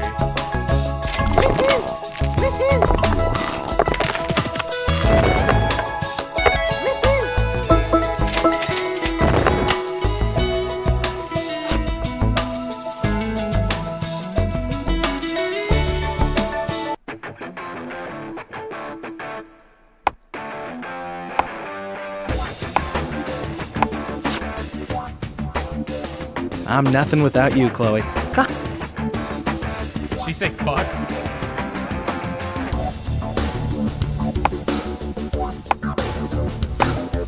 How different is this from the 2003 version? Incredibly so. Chloe, you are all sunshine and light. Thanks. You are the cream in my decaf coffee. Yeah, had a crush on her when I was like 7. True story.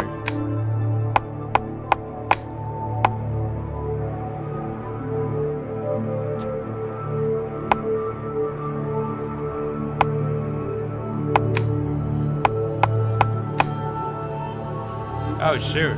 Okay.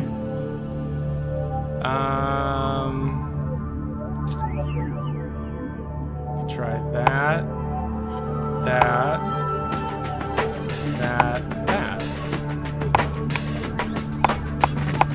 Oh. Okay.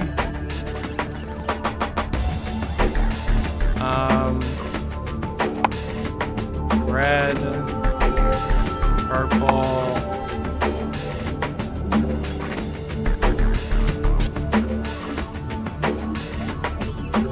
Yellow, blue.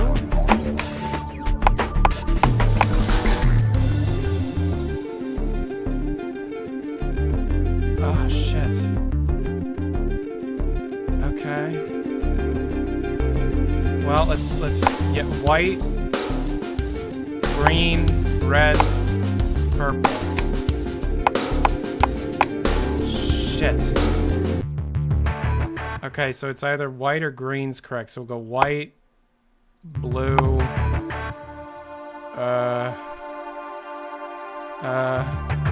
green, yellow. Oh. Shit. Okay. White, blue, purple, yellow. I'm gonna try not to let that rattle me. Yeah! We can't stop at a tie. Let's keep playing till we settle this thing. It's a tie.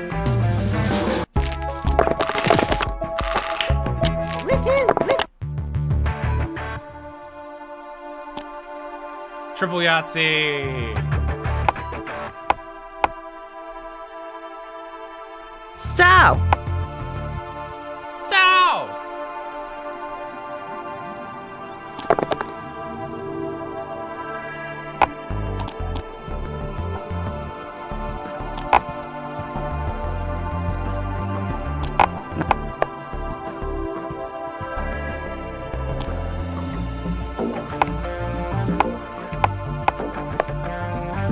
good luck doing anything with that roll. Hey, fuck you.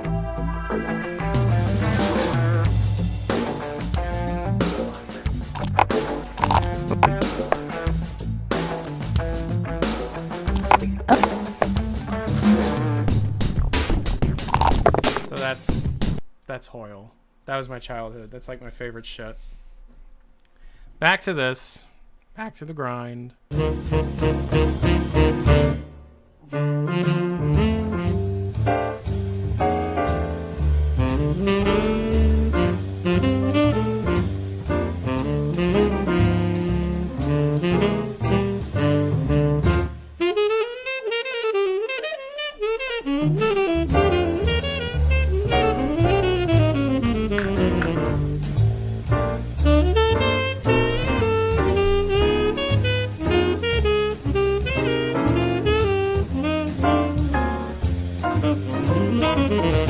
Excuse me. Anything of note so far? Yeah, eggs.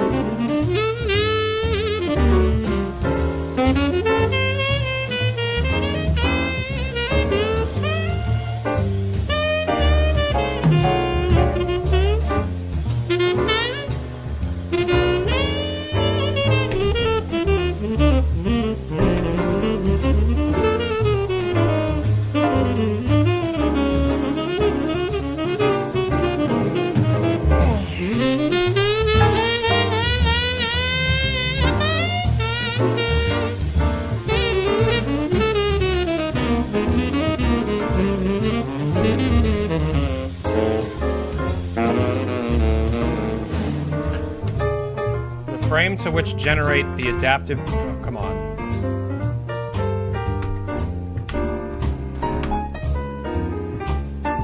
Thank you. It's my birthday. Thank you. Bum, bum, bum, bum, bum, bum, bum, bum, ba-dum, ba-dum, bum, bum, bum.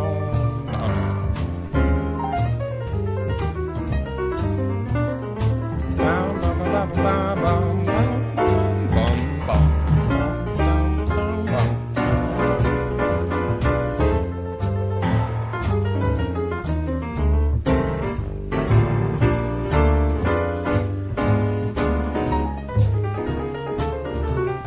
I think this file can be skipped.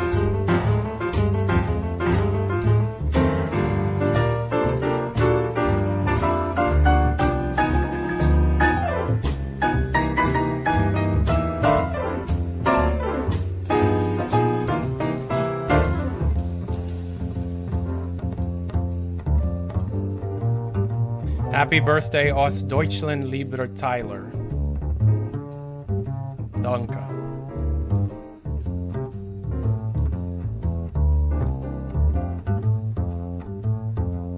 It's my favorite chat message. Bare ass fart against the wall.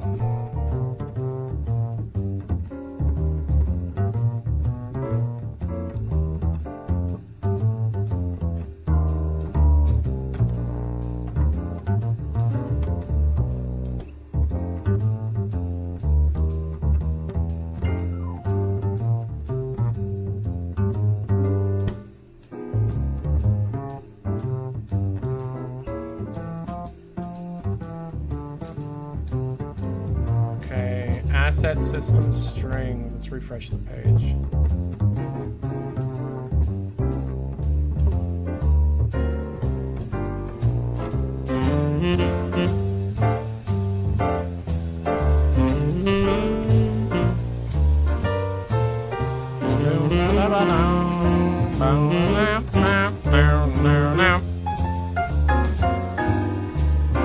Why are you doing this?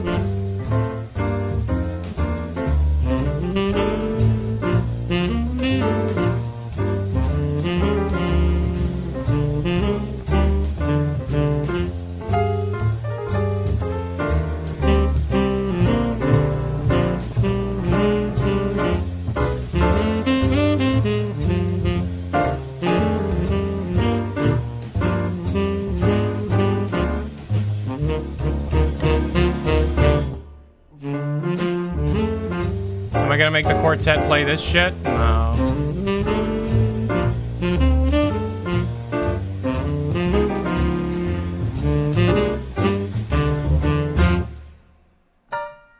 They laugh here.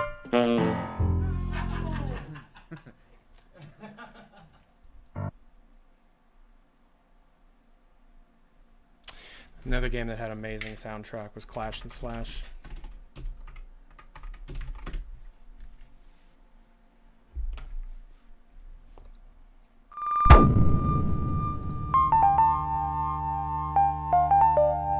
You negotiated a $2,000 commission? Grats, man.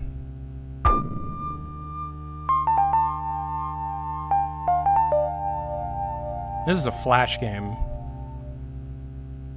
They hired a Russian mod tracker guy.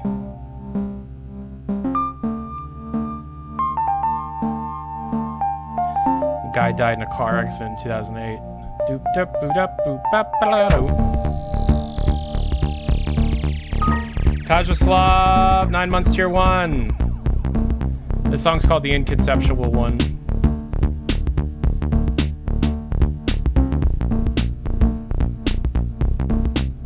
Dum dum.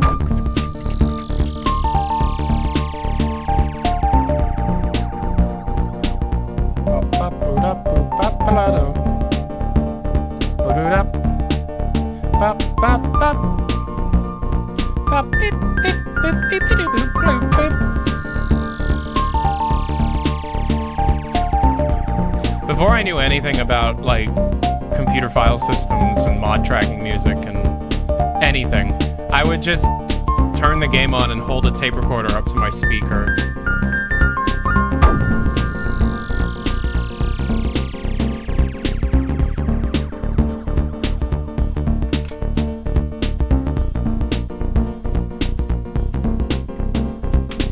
First dance song is Coldplay's Green Eyes.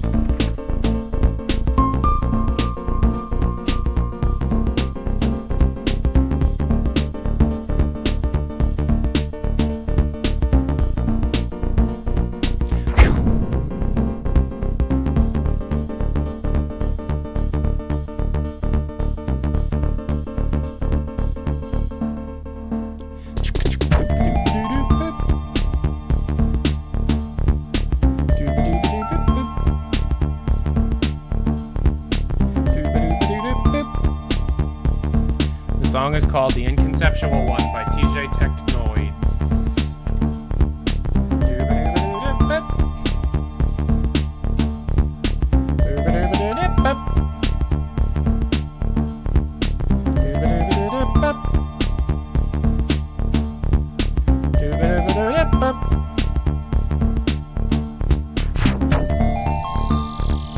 Tyler, it's like only $30 for a green box of the Hoyle Casino game on eBay. No, there's a very specific version. I mean, if you've actually found one, DM me on Discord, but I've spent years looking for a very specific version of the game. Ba-ba-da-bop. Ba-ba-da-bop. Ba-ba-da-da-do. Ba-ba-boo-da-boo-ba-ba-da-do. Ba-da-da. Ba-ba-bop. Bop, bop, bop, bop, bop, bop, bop, bop.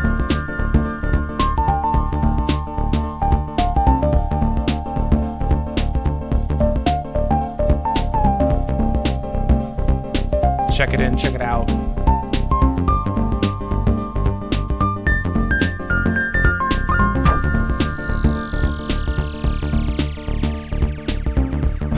The arrow look is having a resurgence. Anything's better in the monolithic, like clean, like simplistic style that we've been living through for the last 10 years.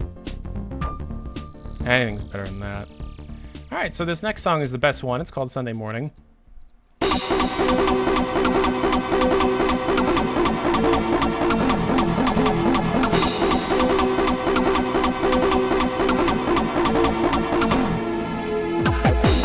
Take it in.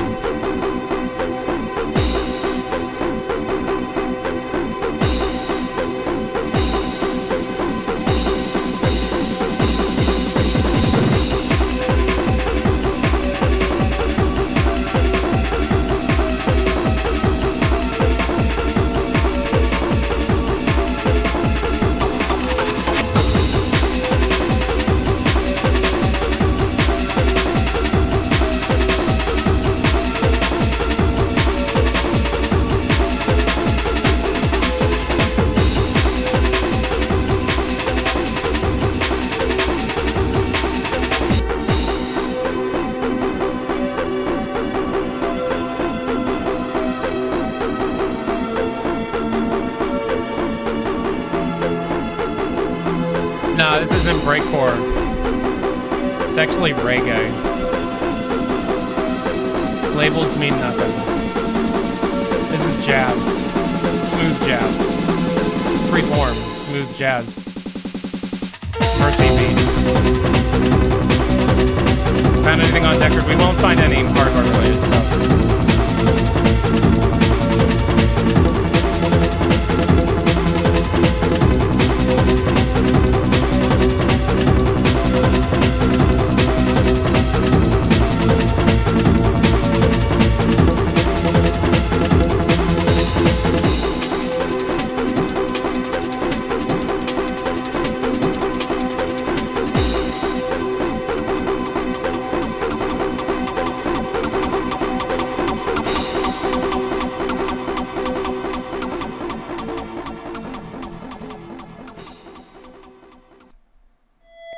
Not a fan of this one.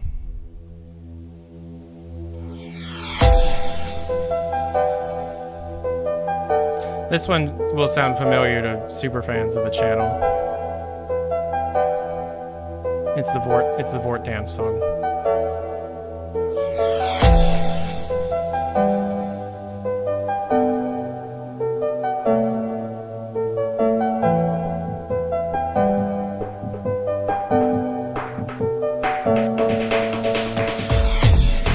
Do you want to see what the gameplay for this music looks like?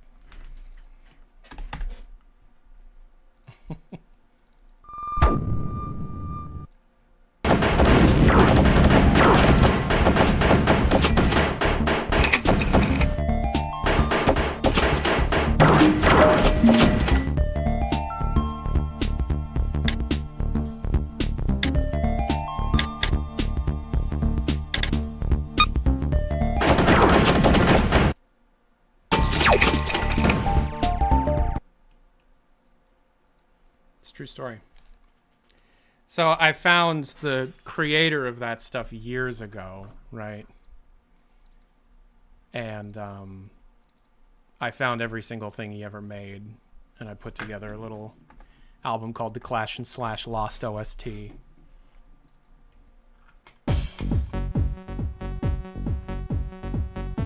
There's some good shit in here.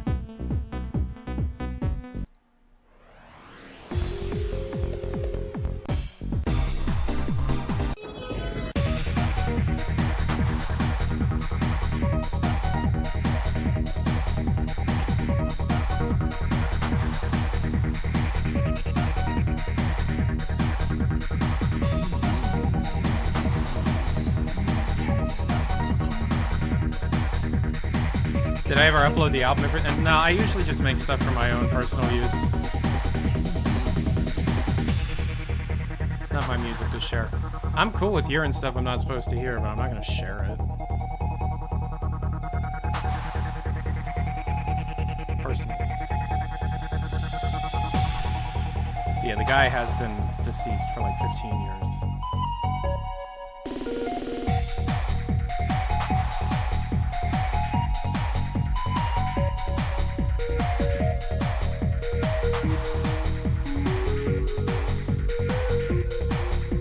Technoids is spelled with a Z.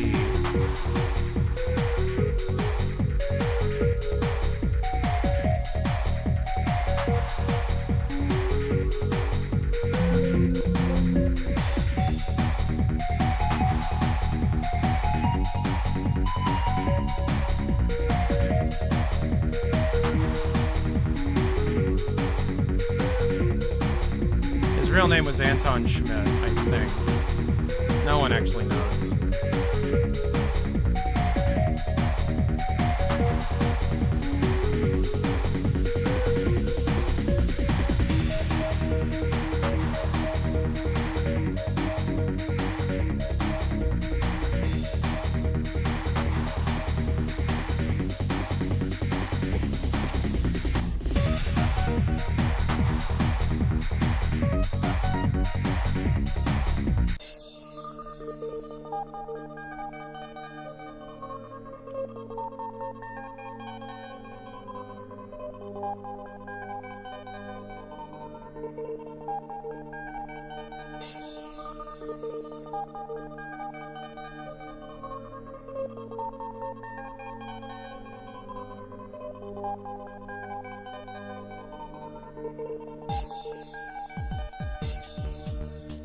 Even blue.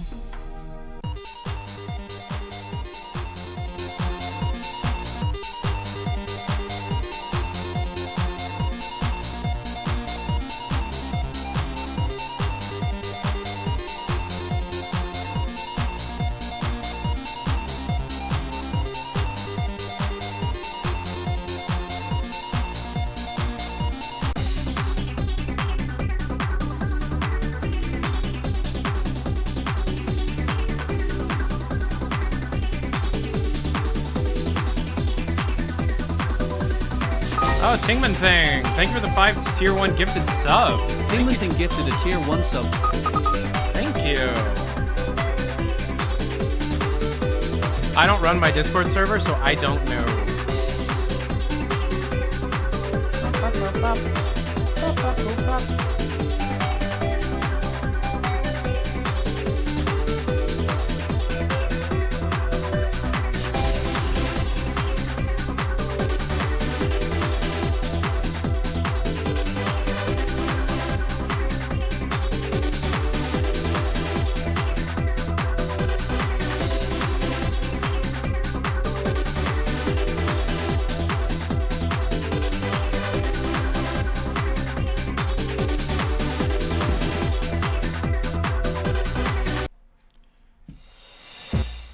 Do I believe that Neon Prime was originally planned as a system seller for the Steam Deck? No, it was originally planned as a VR game.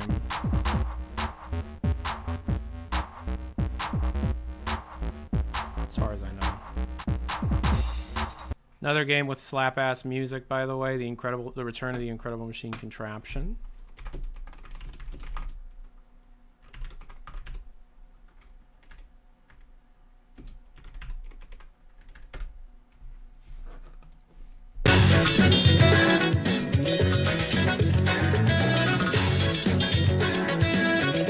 There's one. Oh yeah! This little incredible machine hold down. Say, has anybody seen my dog? Boy, playing these complicated games makes me about as antsy as a frog on a freeway with his hopper busted.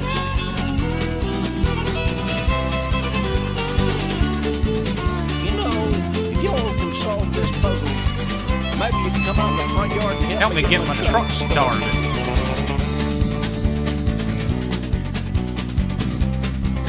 Ever heard the Interstate 76 soundtrack? Yeah. Oh, don't drop a hog in the parts bin. You'll be forever trying to find it.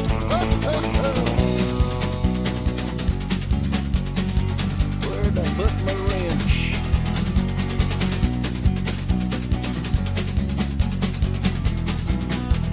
I just love watching old Daisy dance to this little tune. Music to make pork sausage by.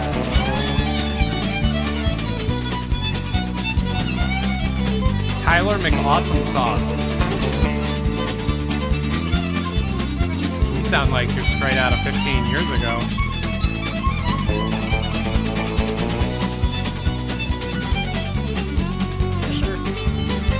Sit here and do this all day.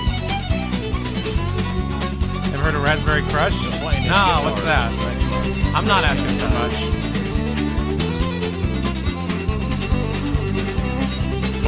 You got a leash for that goose? Oh yeah!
Oh, hell yeah.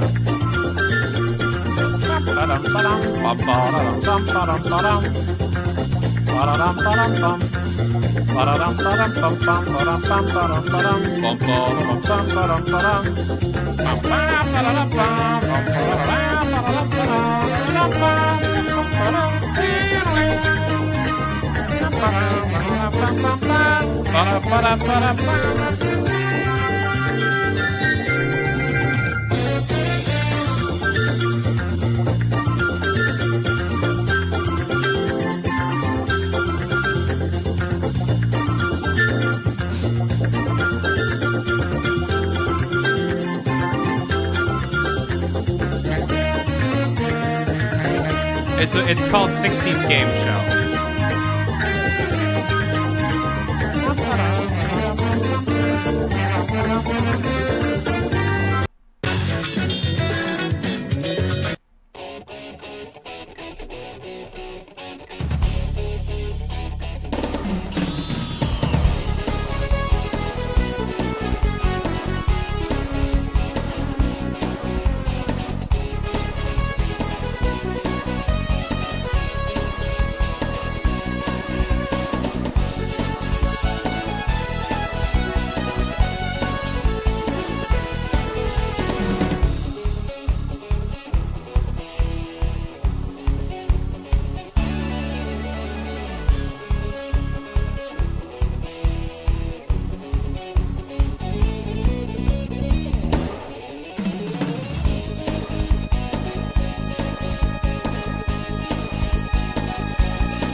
My favorite one on this soundtrack was this one. I don't know why.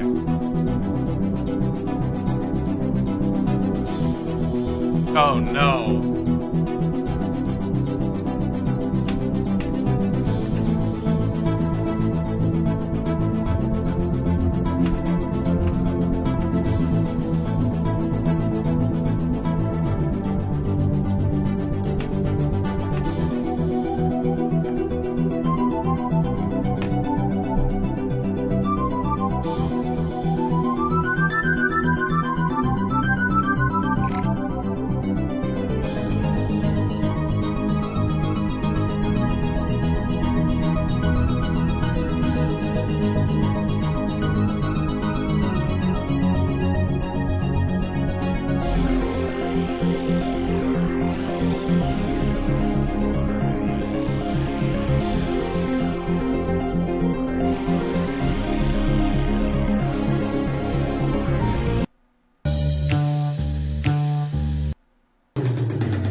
Everybody's waiting around for me to go, oh, I found something, and then everybody will come back. They have the stream open up in the background. That's what happens every time we do one of these Data Mine streams. Guys, let yourself be known in chat. This guy thinks chat's dead.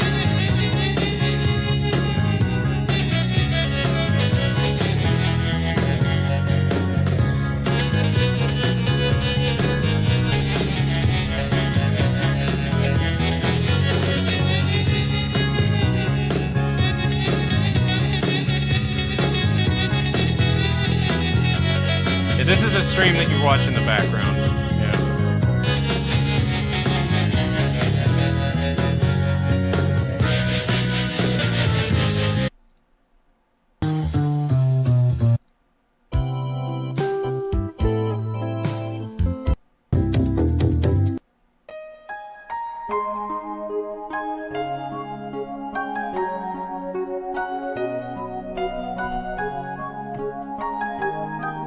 I think this was the game's attempt to be Enya.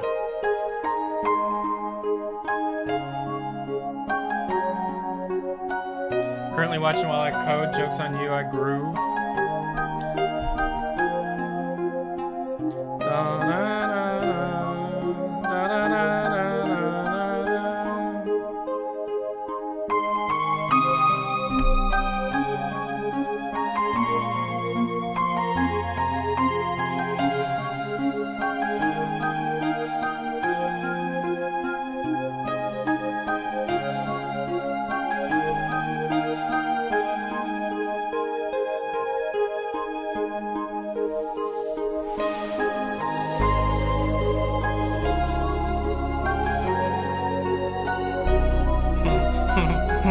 Chat's down. What the fuck?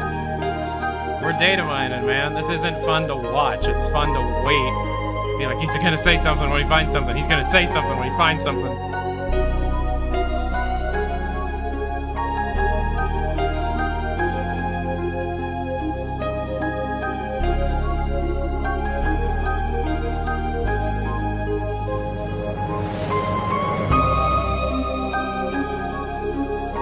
Anybody else play The Incredible Machine Contraption as a kid?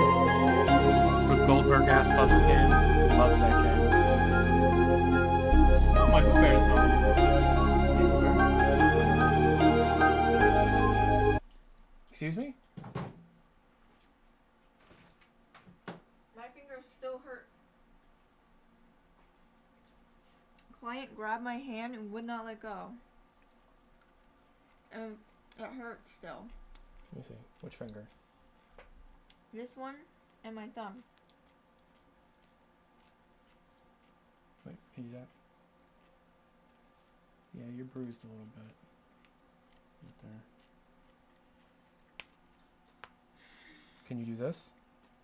Because I forgot to take my engagement ring off. Can you do this? Does it hurt to do that? It felt like it popped into place. It felt like it popped. When? When he did it.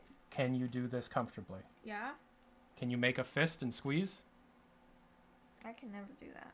Okay, well, can you make a fist? Yeah. And keep it there like this? Keep tension on it like that? Yeah, I don't want to. Why? Why? Because Does it hurt to do that? I just don't want to do that. It would hurt. Does it hurt when you do this? My wrist, it does. Okay. What's that mean? What do you think it means? Lint is saying that every time you show up, that means the stream that we were doing before you came down is over. It's capitalized, so I thought it was like a name. Did the cat push her down the stairs? Shut up, Lint. I like your stream takeover is the best part. No, but seriously. What is an alembic curve? It has to do with the male sex organ. No. It's something to do with unity. Importing alembic curve data. Can we shit talk the client now, please? No.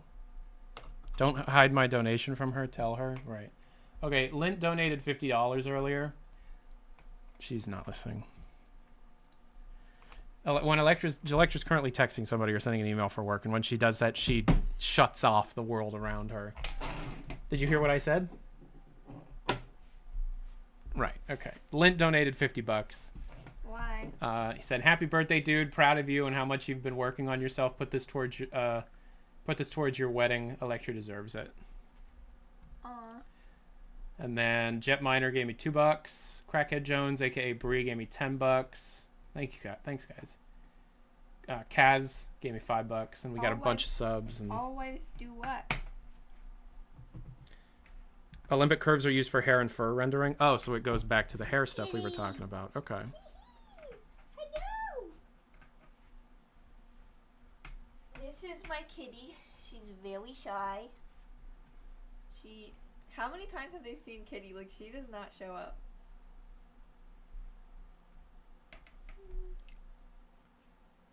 Can I ask you guys kind of a insecure question? She's skilled.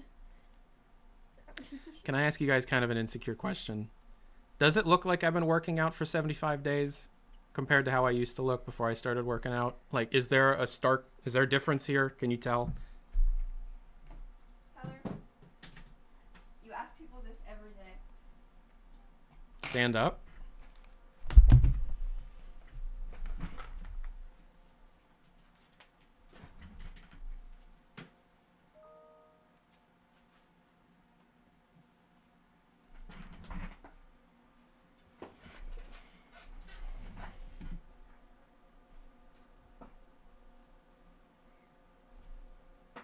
Good, because I worked my ass off. I've been working my booty off. When are we going? After I'm done. Okay. I don't have a whole lot more time because I got to drop Electra off at her sister's to work on bouquets. They're working on the wedding bouquets. And then when she's doing that, I'm going to head to the gym. So. Did he say open your eyes, honey? I may or may not have had a... Tyler losing weight is more notable than trying to build muscles. I don't understand what you're saying. I had a half an hour tangent about Hoyle and how Encore ruined it after Sierra got bankrupt. Dude, my hand hurts. To like put it on your mouse, you mean? Typing. Do you want painkillers for it? Do you want to put ice on it? Tyler, I'm telling you right now, if it was legal to fight that guy, I would have fought that guy. And why isn't it legal to fight that guy so people understand? I don't want to talk about it. Severely disabled individuals whom she works with. She works with disabled individuals in the northeastern part of Ohio. That's her job. She does a very, very, very important job. I don't work with them. No, but you make sure that the people that do work with them treat them properly and follow all the guidelines that are put forth. Yeah. I work for them. Yeah. I don't work with them. Right. She's a QA specialist, meaning she goes into, how many is it, like 29? I don't know. 20 some houses. She has to go in and make sure that the medication is being stored properly, given properly, that the housing is up to code and all that stuff. It's a really, really hard job. I'm still data mining, by the way. It's just a bunch of gobbledygook right now. Bless her heart. Bless my heart. Good pay. Yes. Pretty good pay. It's fantastic pay for around here. Are you kidding? Yeah. She makes more than I do nowadays. And I'm not embarrassed to admit it. However, I have seen it as a challenge, and I'm trying to make more than her. I think I made more than her last month, but on average, no. Happy birthday. Thank you. More than me last month. With all those sponsors? I don't know. Tyler stay-at-home dad confirmed. Well, my goals are different than Electra's goals, and we're in agreement that we're each working towards our own better selves, however that may be.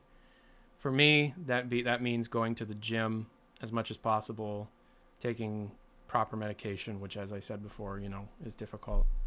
Supplements and protein and kind of thing. And then also like slowly ramping into a different way of working, which I've been slowly ramping into since I started this journey in October. And it's very slow, but I don't know if you could tell, things have improved across the board. When I do things a lot less frequently, but when I do them, they're better than normal. It's funny you say that. My wife passed me up in income last year for the first time in 10 plus years. I'm challenging myself to surpass her as motivation. Do a protein tier list. I don't care where I get it from. I eat those Quest bars once in a while. You better watch out because I'm getting a raise. Yeah, Electra's getting a promotion. I drink this. I don't know if this is any good. I'm probably not going to get this again. I don't know if this has caffeine in it or not. Look it up.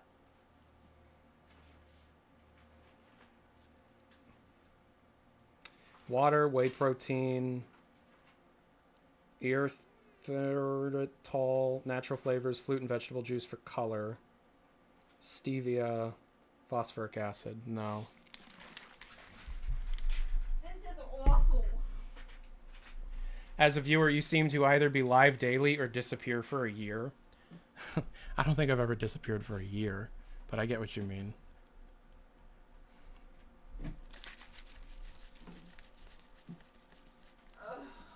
Lecter's over here groaning.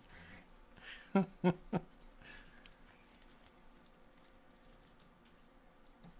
God. Erythritol is sugar alcohol. It's not really good for you in the long term. Oh, is that what that is? Boobish, something's weird with my hand. Something's weird with my hand. Do you see how it dips in Yeah. instead of having a knuckle? Was that pain? Yeah. Did he break my finger? He might have broke your finger. Did you dislocate it?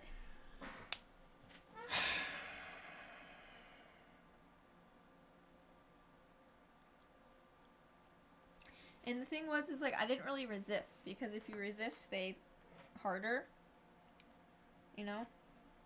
But like, I don't know. Do you see how it dips in? Yeah, I do. What do I do? Should I pop it back in? Yeah. I mean, can you do, like, this is my broken finger. Stop! It took a while to heal up, you know, and it's terrible I'm gonna way. throw up. How am I supposed to type like this? You should tell your boss that this happened on the job so that you don't end up with a medical bill. You have insurance. See a doctor. Pain is imaginary. Pain is imaginary. Pleasure is forever. Is it imaginary? That helps so much. Yeah, every time you feel pain, just remember, it's only in your head. Okay. I will remember that. I think I'm just gonna quit. That's fair. Bare ass farting on walls usually helps with the pain. Did you hear that, Boo Bear? I've already tried that. Oh, she's already done a few bare ass farts on the wall.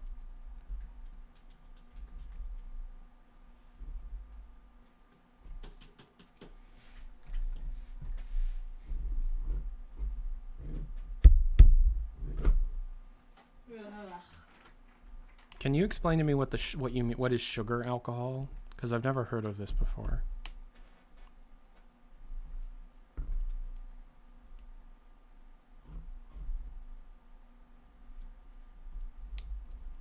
Kitty, you're so cute. Look how cute she is.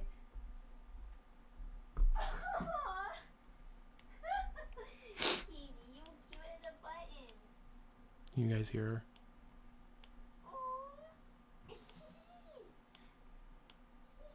Kitty?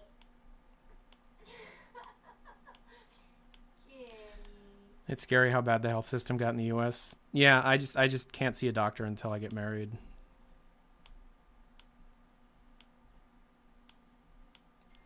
Nice background audio. Thanks. That's my wife. Future wife. Working hard. I'm super happy for you. Can you tell me the story and how you met Electra? Yeah. Electra and I met when she was in 7th grade and I was in 9th at band camp. Would have been 2010. Didn't really talk to her very much at that point. It wasn't until the next year, 2011, summer of 2011, she was 13, I was 14. Can you pause it for a second? Yeah. Or mute it? Okay.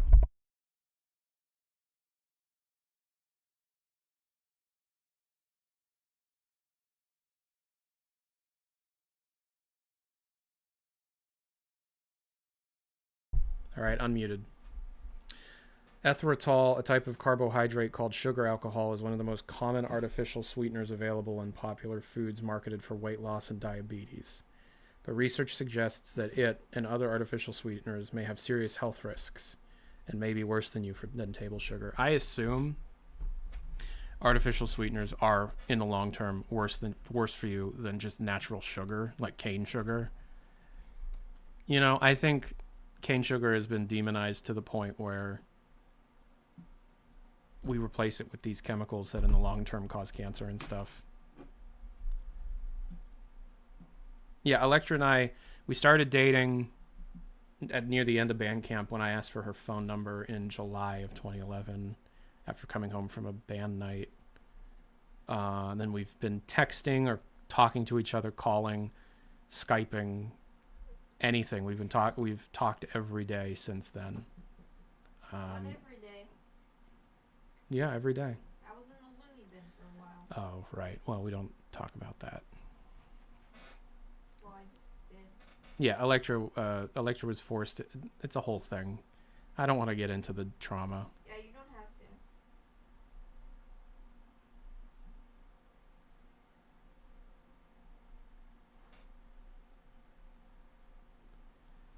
to. Sucralose. All right. Well, I'm not gonna drink this then. I've been hoping that a drive-through restaurant around here will allow me to just buy grilled chicken breasts so that I can just get like already made grilled chicken breasts for cheap. But every time that you try and get one of those, they're either horrible, like the ones at McDonald's, yuck.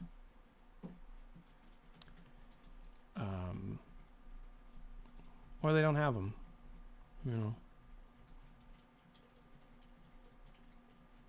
This hurts.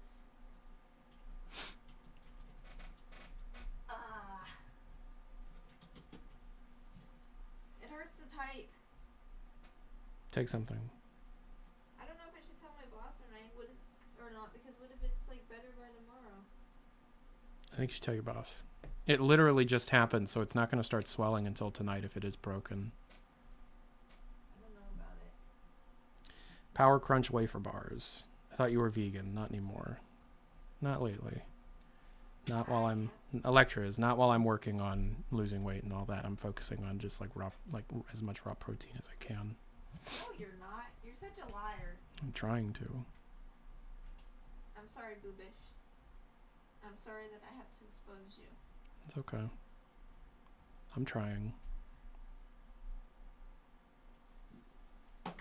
You've been doing really good at the gym, Yeah, I know.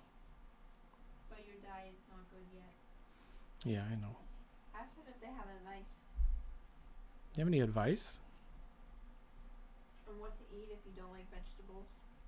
Chicken breast. That's it. Gotta live on chicken breast. When's the last time? Electra ever go to you with the gym? She did, but then she got really, really, really, really angry, and now she won't go back in that building because they blast the music like it's a freaking nightclub, and Electra has sensitivity issues.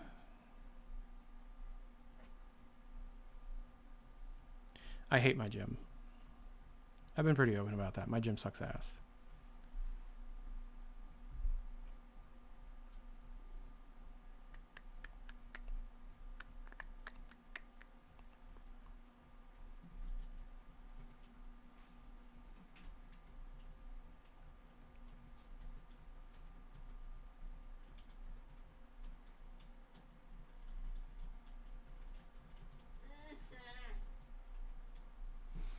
Noise canceling headphones do help a bit, but the vibrations from the heavy bass is something to keep in mind. It's loud. I don't. It's really, really loud, yeah.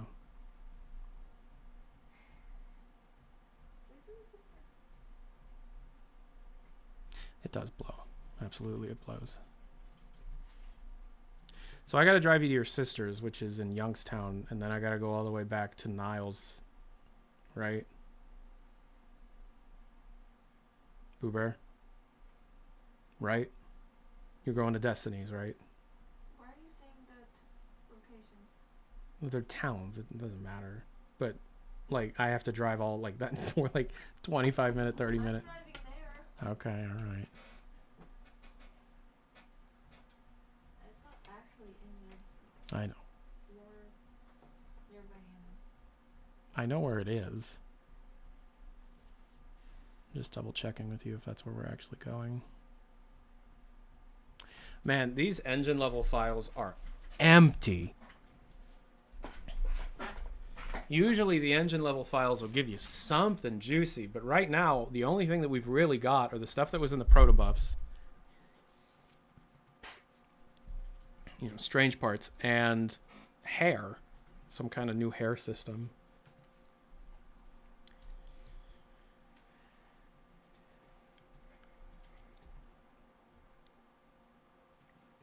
Volvo's cleaning its tracks? No, it's just, I don't know. I haven't really been keeping up with stuff, so I've probably missed some stuff.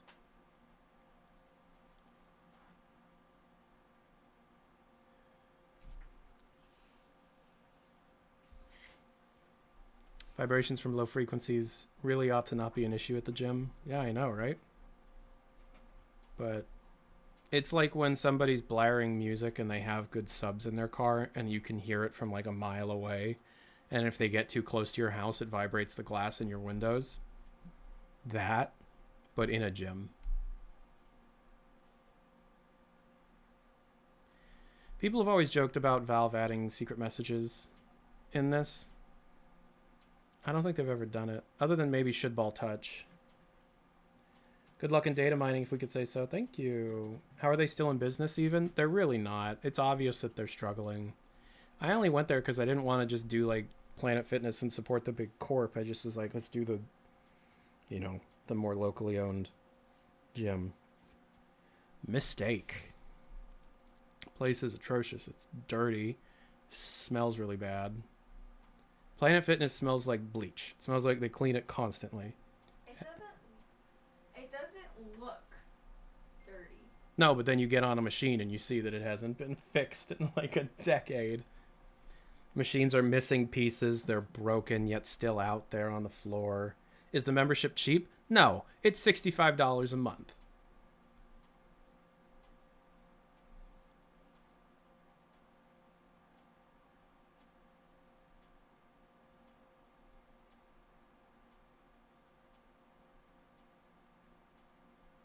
I saw a dude getting a blowjob in the sauna.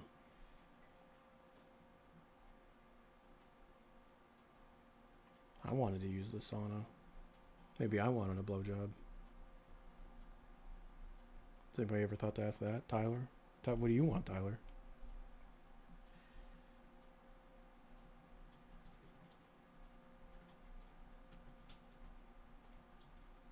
They are open 24 hours, which is nice.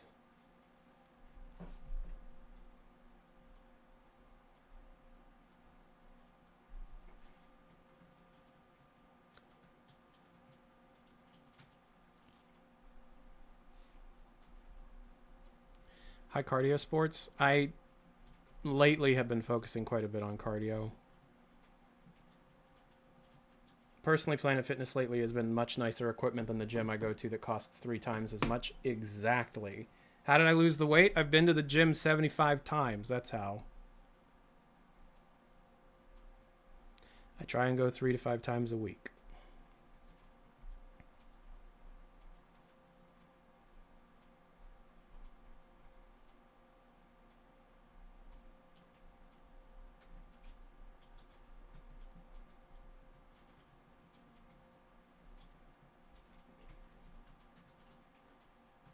How much weight have you lost? I haven't really been checking.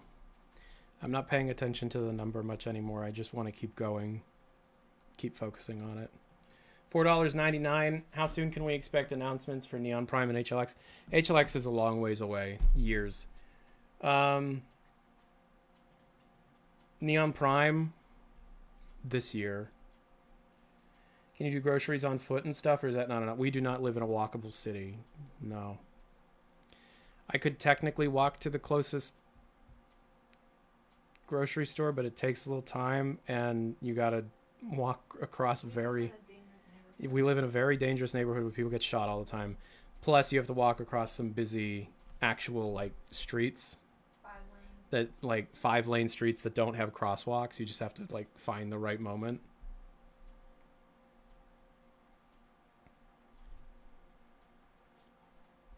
So no, walking to the grocery store is not really an option. Strodes, yeah.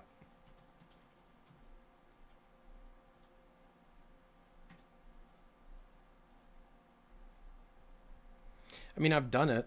I remember one time a couple years ago, I just walked and bought Electra a watermelon, carried the thing back without telling her I went. Just appeared in her office with a watermelon. How much more data mining do I have to do? I'd say I'm about a quarter done. There's a lot here. There's nearly 700 files I need to go through. So this will take a bit. We're definitely not finishing this today.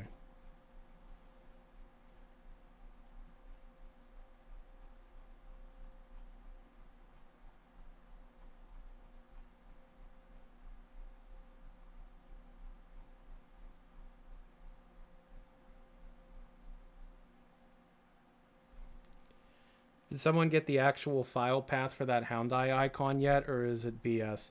See, that's the issue when data mine findings aren't being broadcasted alongside their much needed context. I'm sure they're just in a pack file in the core instead of in the CS2 folder. It would be in the core folder. It's an icon for the tools for source 2. Ambient NPCs are not something that are designed for Counter-Strike, so they're either for HLX or Citadel, aka Neon Prime. And the fact that they're using Houndai as the icon likely means that it was being designed with Half-Life in mind, because the icon is obviously an example of an ambient NPC. And by ambient, they mean not an enemy, but something that you would see out of bounds in the distance, living their life to add more reality to the world.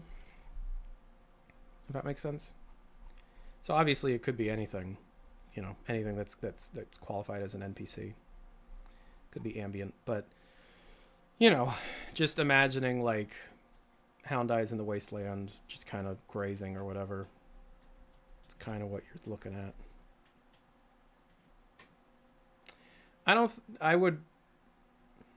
I think it's for Neon Prime because, like, you know,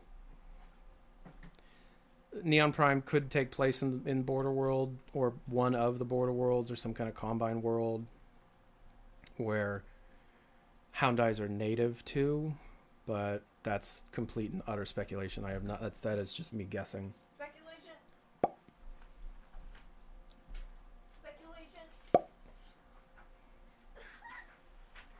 See a doctor, Boo Bear. Go to urgent care.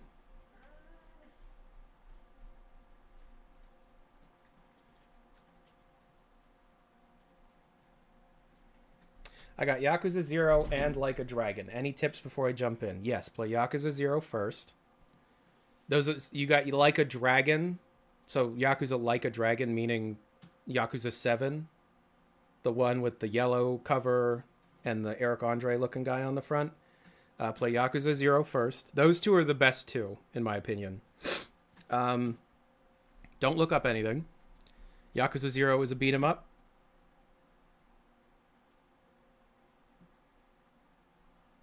And Yakuza 7 is a turn-based RPG.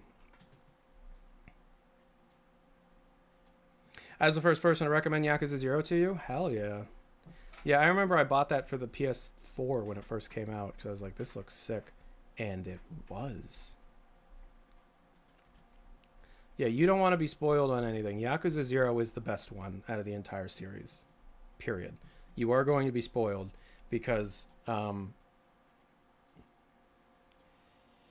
Yakuza 0 sets a huge bar, a high bar for the open world design and all the side activities.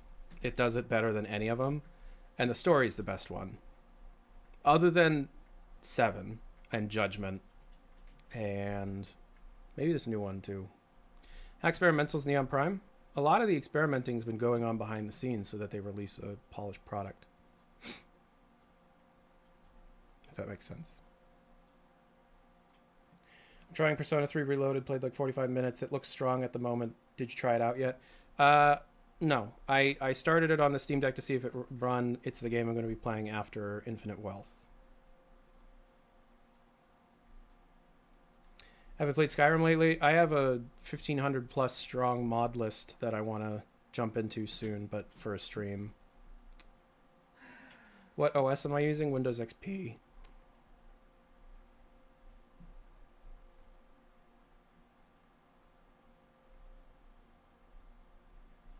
Yeah, I mean, what I'm seeing here so far that I've data mined out of the engine level stuff is that they're working very hard on enhancing the particle system, interactions between the particle system and the model 3D model system that allows for dynamic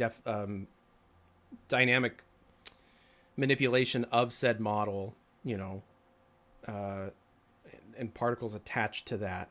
And then they also have hair, which seems to be a separate system. And all three of those systems are not related to CSGO. There's no Levolution in CSGO in Counter-Strike 2. You know, particles maybe, hair no. I mean, maybe for some of the agents, but if it's a system that's being used for agents, then it's a system that's being borrowed from another game to enhance what they're currently working on.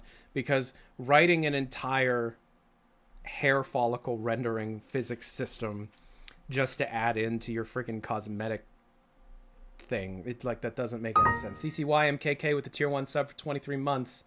Markiplier. Markiplier. Deformation. Deformation. Yeah, everything seems like destruction. And as we've said before, level-based destruction is a big part of Neon Prime. We've talked about that before in a video.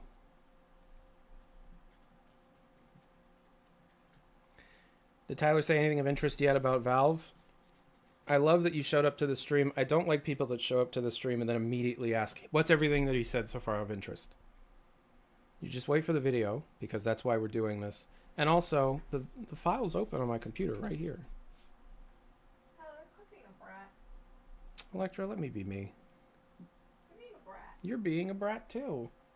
You got a broken finger and I don't. Yeah, you do. Yeah, I do. Do I think Neon Prime is still being made with the Steam Deck in mind? Absolutely. Yes. Not in the way that it's being designed primarily for the Steam Deck, but in a way that it's taking advantage of the Steam Deck for those that are playing the game on said Steam Deck. In the same way that Half-Life Alyx was, you know, best played on the Index. Obviously, Neon Prime is best played on a computer with mouse and keyboard, but they want to have a parallel experience for controller users and Steam Deck users. That's just apparent. Yeah, so tension. Tension has been showing up over and over and over again in this data mine.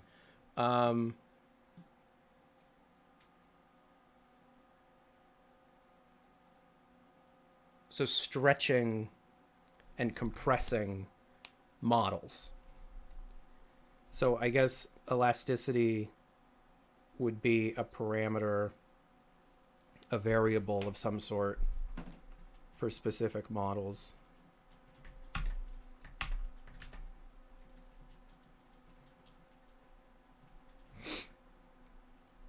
HLX would be developed for the Decker, which would be 2025. That's their next VR headset.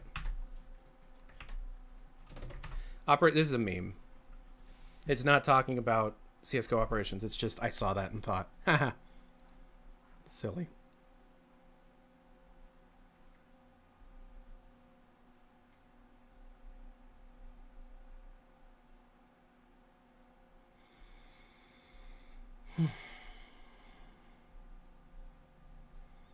Vertex stuff, which would be for voxels.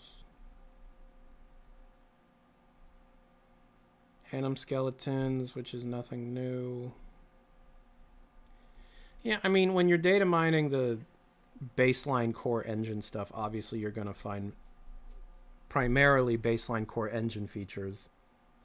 Will the index not be compatible with HLX? That is unknown. There's no way to know that right now. We know too little about the Decker to be able to make a call like that.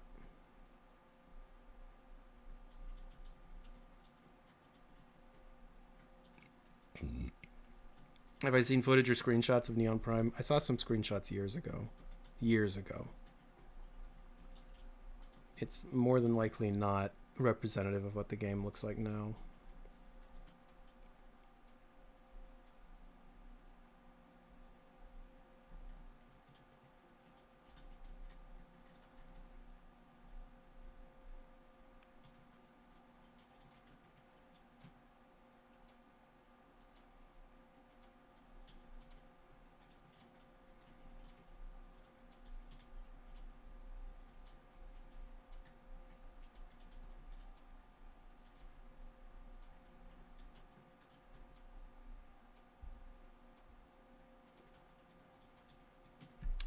These PNG files that are being listed here are in the files, and we'll check on that when we actually get into the VPK.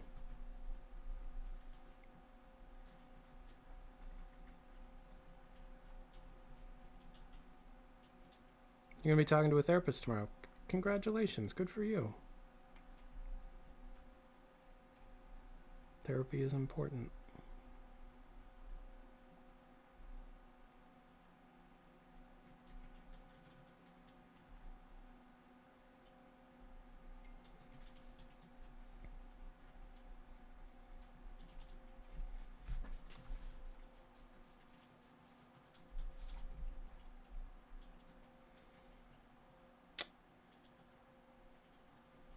This is something. Command icon group. Command icon group hover. What is that?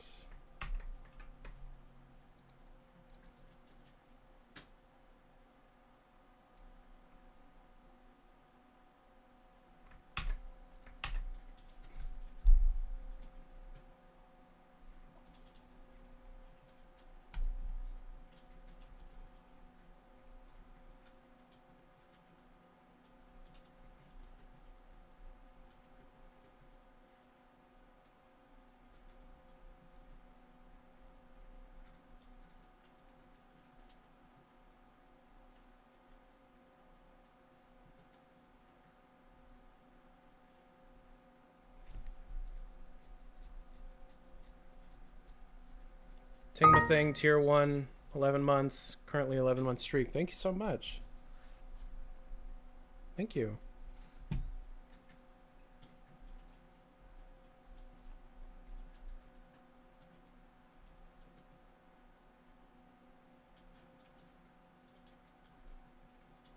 wonder what fake entities are even for. Does anybody know what fake entities use case is?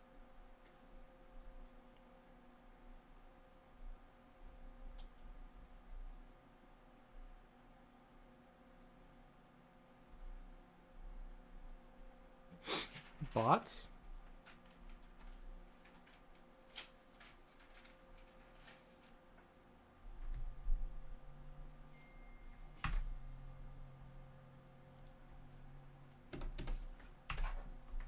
To represent an entity that doesn't require rendering? But why haven't they referred to things like logic gates as fake before? Client-side copies of... So that sounds more possible.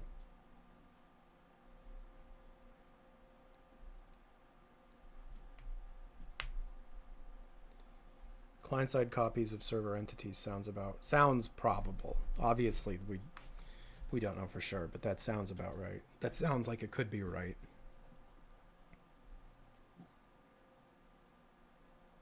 When we start waiting, how should we handle existing cursors? What are they referring to when they're saying cursors?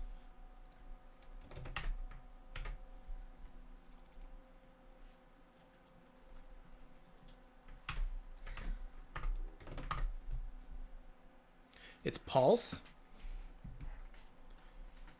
Okay.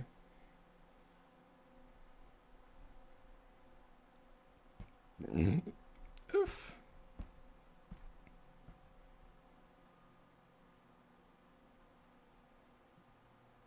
I suspect they're going to announce it and then release it shortly after. Yeah, I think so too. Yeah, it is related to Pulse.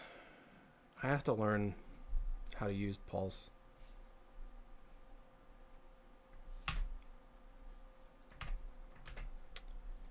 There's something wrong with Firefox today. It's just too much on screen right now. I guess historically I've used Google Chrome for this. Maybe it just is better at it than this. Than Firefox is.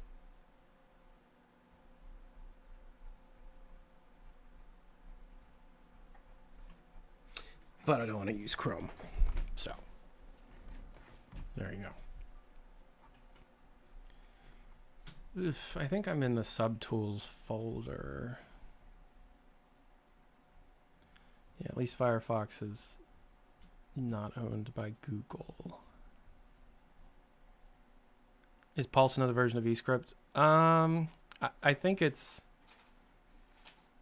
a different kind of thing. Far more robust than vScript.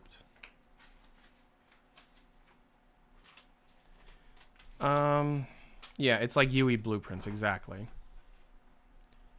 So I'm still in the Win64 file. I'm here. And I need to get all the way down here. Obviously, these resource files, panorama files, are nothing, so you can ignore that and that. But yeah, there's a lot to get through here. Oh my god. I thought I was further along than that.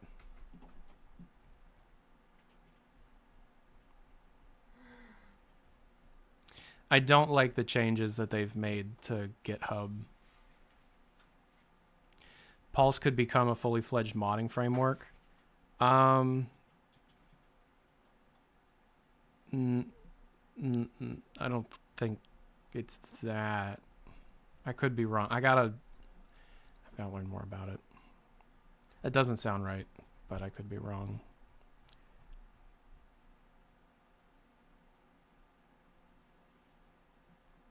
Yeah, I figured that the tool wasn't out yet. Can you make it show changes only? You can. That's a bad idea because then you don't see the context. You need to see what's surrounding it in order to get some context clues as to what it's useful for.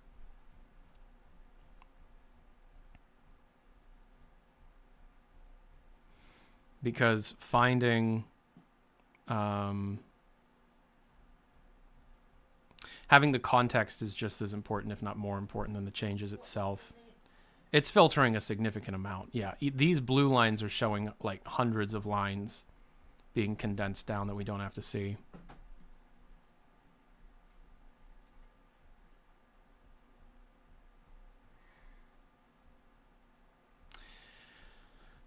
And for those unaware, what's being done here is it takes the files that exist internally in the game and converts them into just text and then compares the text against each update and then it automatically displays the differences, the additions and the removals. That's how you data mine. It's not data mining as a concept is not what this is. Data mining is a lot more in-depth and different from this. We call this data mining because that's the colloquial term. This is diff checking, but it's more fun to call it data mining.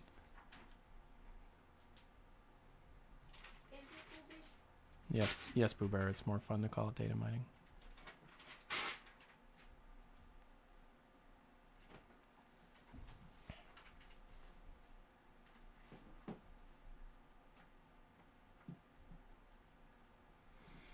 We got some Vulkan rendering stuff here. Here we go.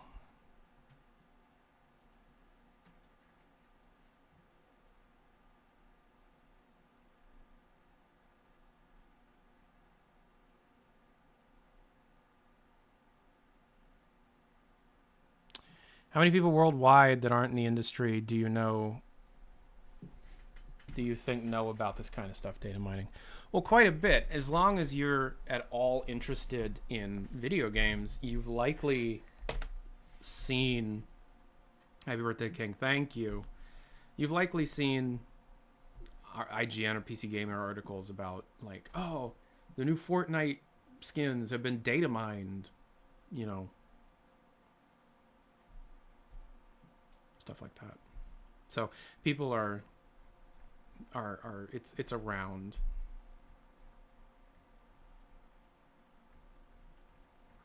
This is rendering stuff, so it's like there's not a whole lot that I can. Happy birthday, Tyler. Thank you. What's the best Y level to mine data at? You got to be at 16 or lower.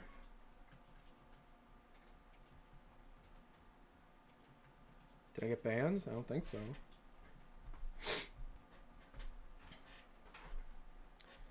Resource compiler strings. GamerX just posted yesterday about the next Half-Life game being data mined for the first time.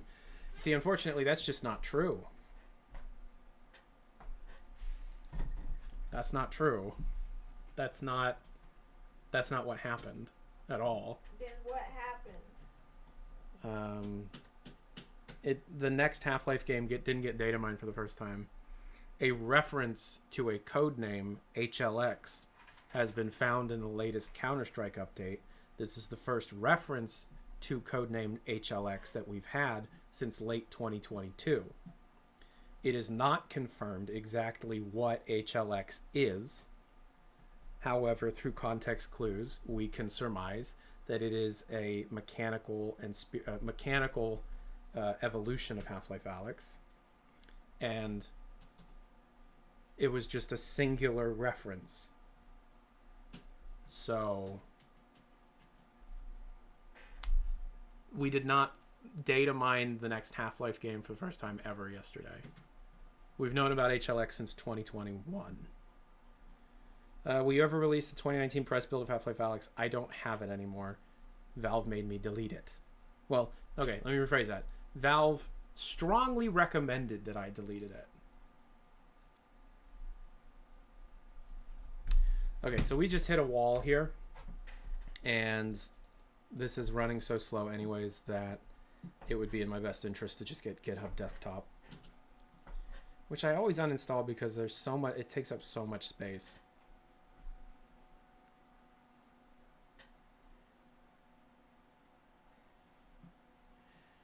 I read this morning on PC Games N that HLX is a tool for testing level transitions.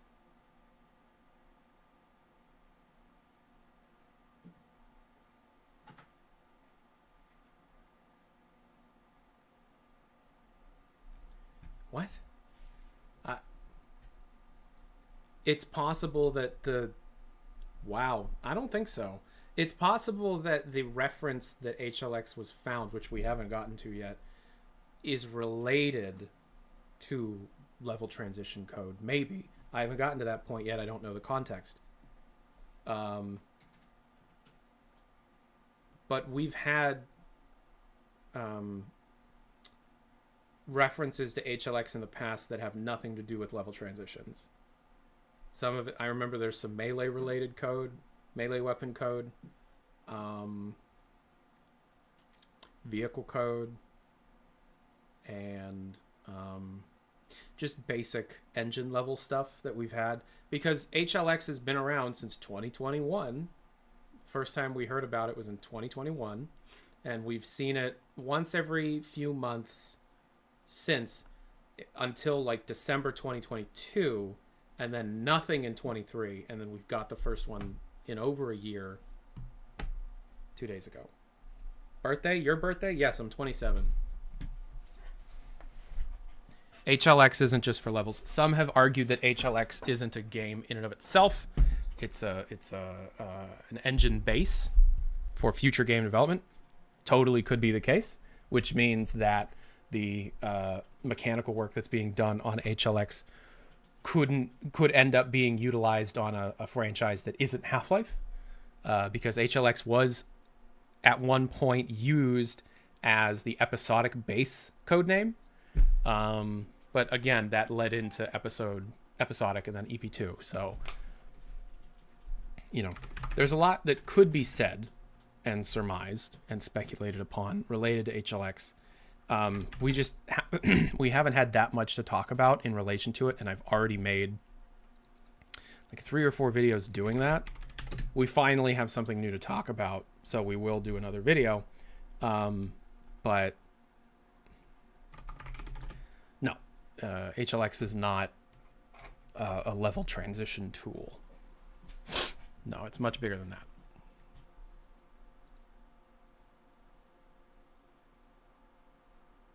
HLX is probably just their source trunk. Possible.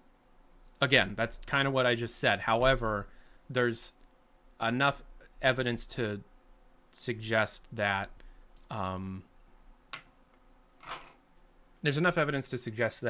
there is work being done on evolving the mechanical systems that exist in Half-Life Alyx, utilizing this HLX codename. So obviously it's something, you know, whether or not HLX could very well not be a codename for an in-depth game. It could just be the codename for, like what you said, the code trunk, or an engine base for something that they're working on later. You know, it doesn't matter. I gotta clone this repository, so give me a second. Suppository cloning.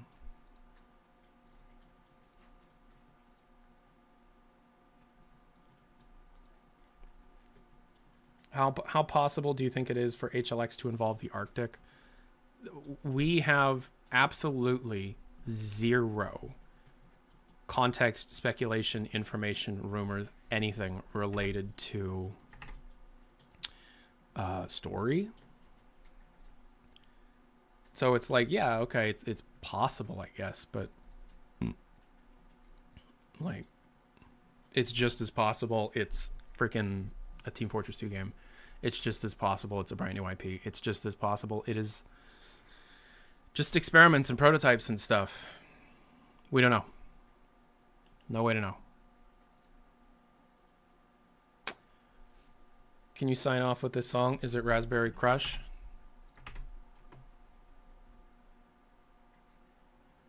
No, it's Germa's Birthday Rats. Okay, maybe. Okay, so I'm cloning the CS2 game tracker, which means that takes a minute. That takes a little while. So I think we might be wrapping up for today.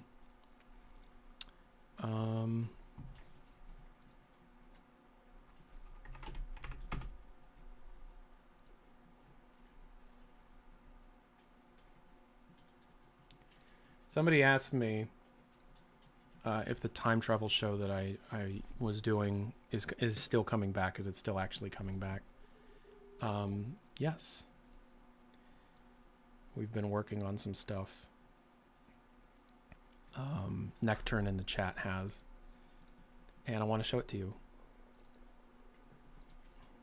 To give some context, this is an alternate reality television show called The Passionate Gamer Show, hosted by a man named Ty McVickers, or Ty Vickers, I don't know, who works for a PC gaming magazine called PC Player Monthly.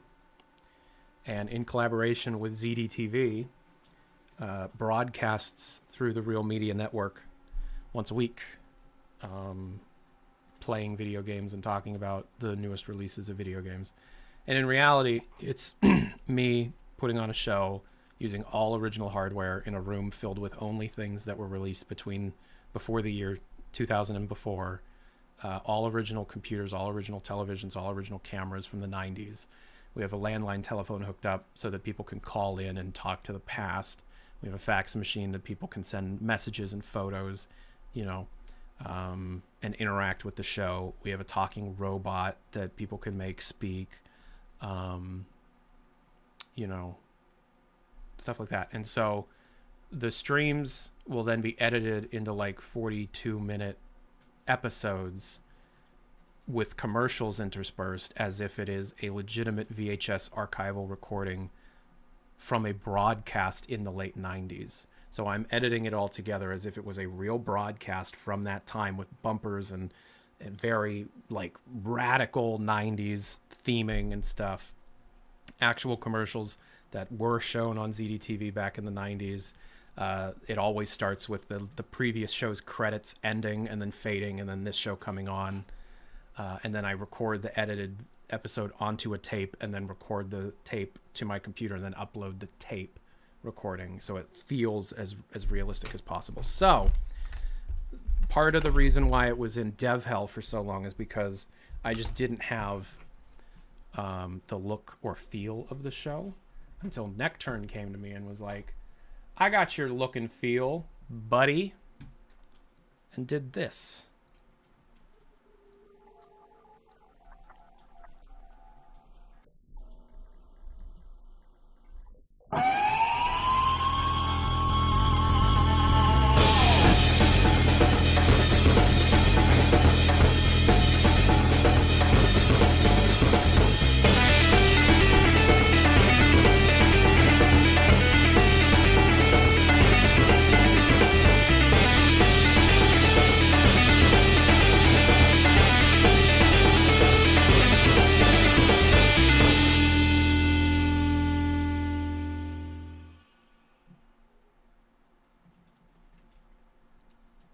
So that's the theme song for the show.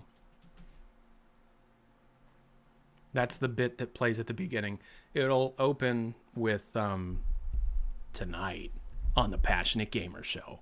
I want to do an AI reproduction of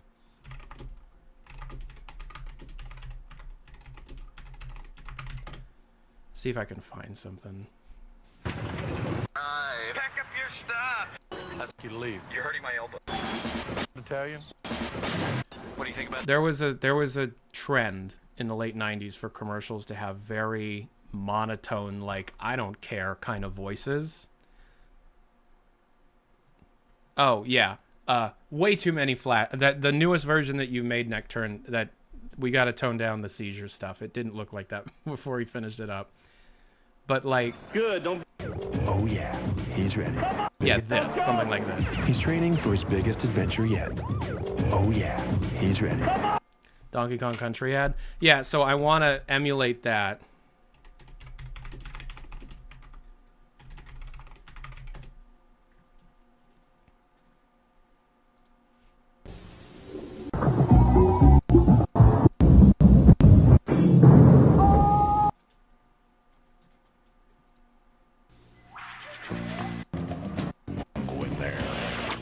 Anyways, yeah, it's, you know, really low. I don't really care. This is the 90s kind of commercial way of talking. And so it would be like this week on the Passionate Gamer Show. Actually, the best example of it is Jim and Derek. The best example of it is Jim and Derek. Hold on.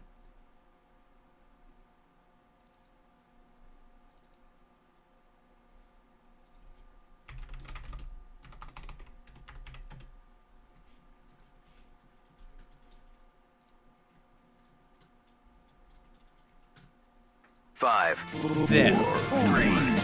So, Tim and Eric did a parody of the style that I'm going for. 5, 4, 3, 2, 1. This is like early 2000s and not late 90s, and they're going for more of an MTV look and not like a Tech TV G4 kind of look. And this is more G4 than Tech TV.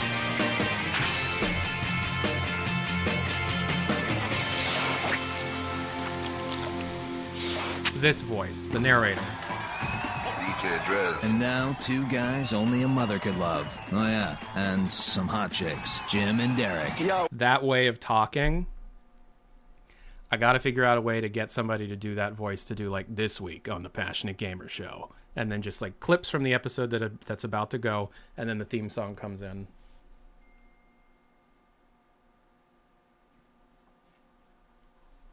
Welcome to the Jim and Derek Show. I'm Jim Heckler. Yo, what up, people? I'm Derek Whipple, and we got some mad sketches for y'all on today's show. It's going to be totally hype.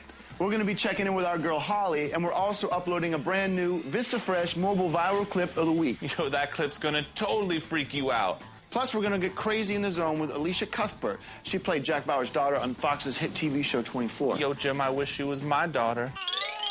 That's whack, yeah. And later on our show, I'm going to be challenging you to a Turbo Fuel Maximum Energy Soda Chug Contest. Challenge accepted, brah. All right, let's get this party started with a brand new sketch. Yo, DJ Drez, take us out.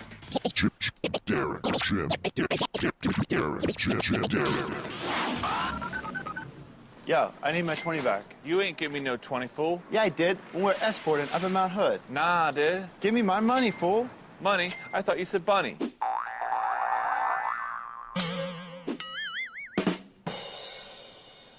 What? I said money, fool. Money? I thought you said honey. Yo, this is whack.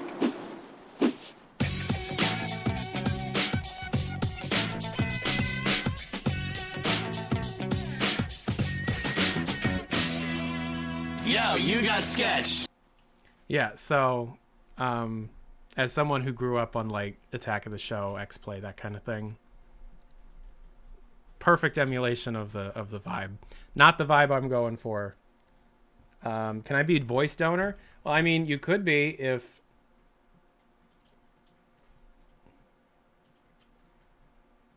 you have the voice that I'm looking for. It's got to be down here this week on the Passionate Gamer. Something like that. But not like gravelly. It's got to be like flat, you know. Anyways, yeah. So, I think I'm done. We've been streaming for like 3 hours. I think I'm good. We'll continue this later. It has to be real and not generated by robots. Right, well, what I was thinking was doing a thing where it's like, it's my voice, but it changes it so that it more emulates it. But whatevs. Yeah, the monotone late 90s, I don't give a crap, kind of, I'm too cool to do this kind of thing that was very popular at the time, you know. Anywho, hope you guys are good. Hope you guys had fun today. We've got this finally set up, so I'll be able to do this. Thank you for the follow. This shit ain't nothing to me, man.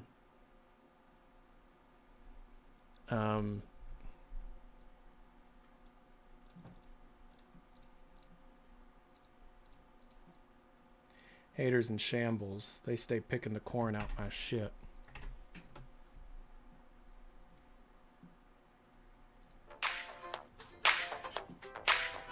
Bye, everybody. Rats, we are the rats. Celebrate another one of birthday batch. Michael. It's your birthday today. Take an ice cream, it's on its way. And Michael. You're such a good boy this year. Open up your gifts while we all cheer.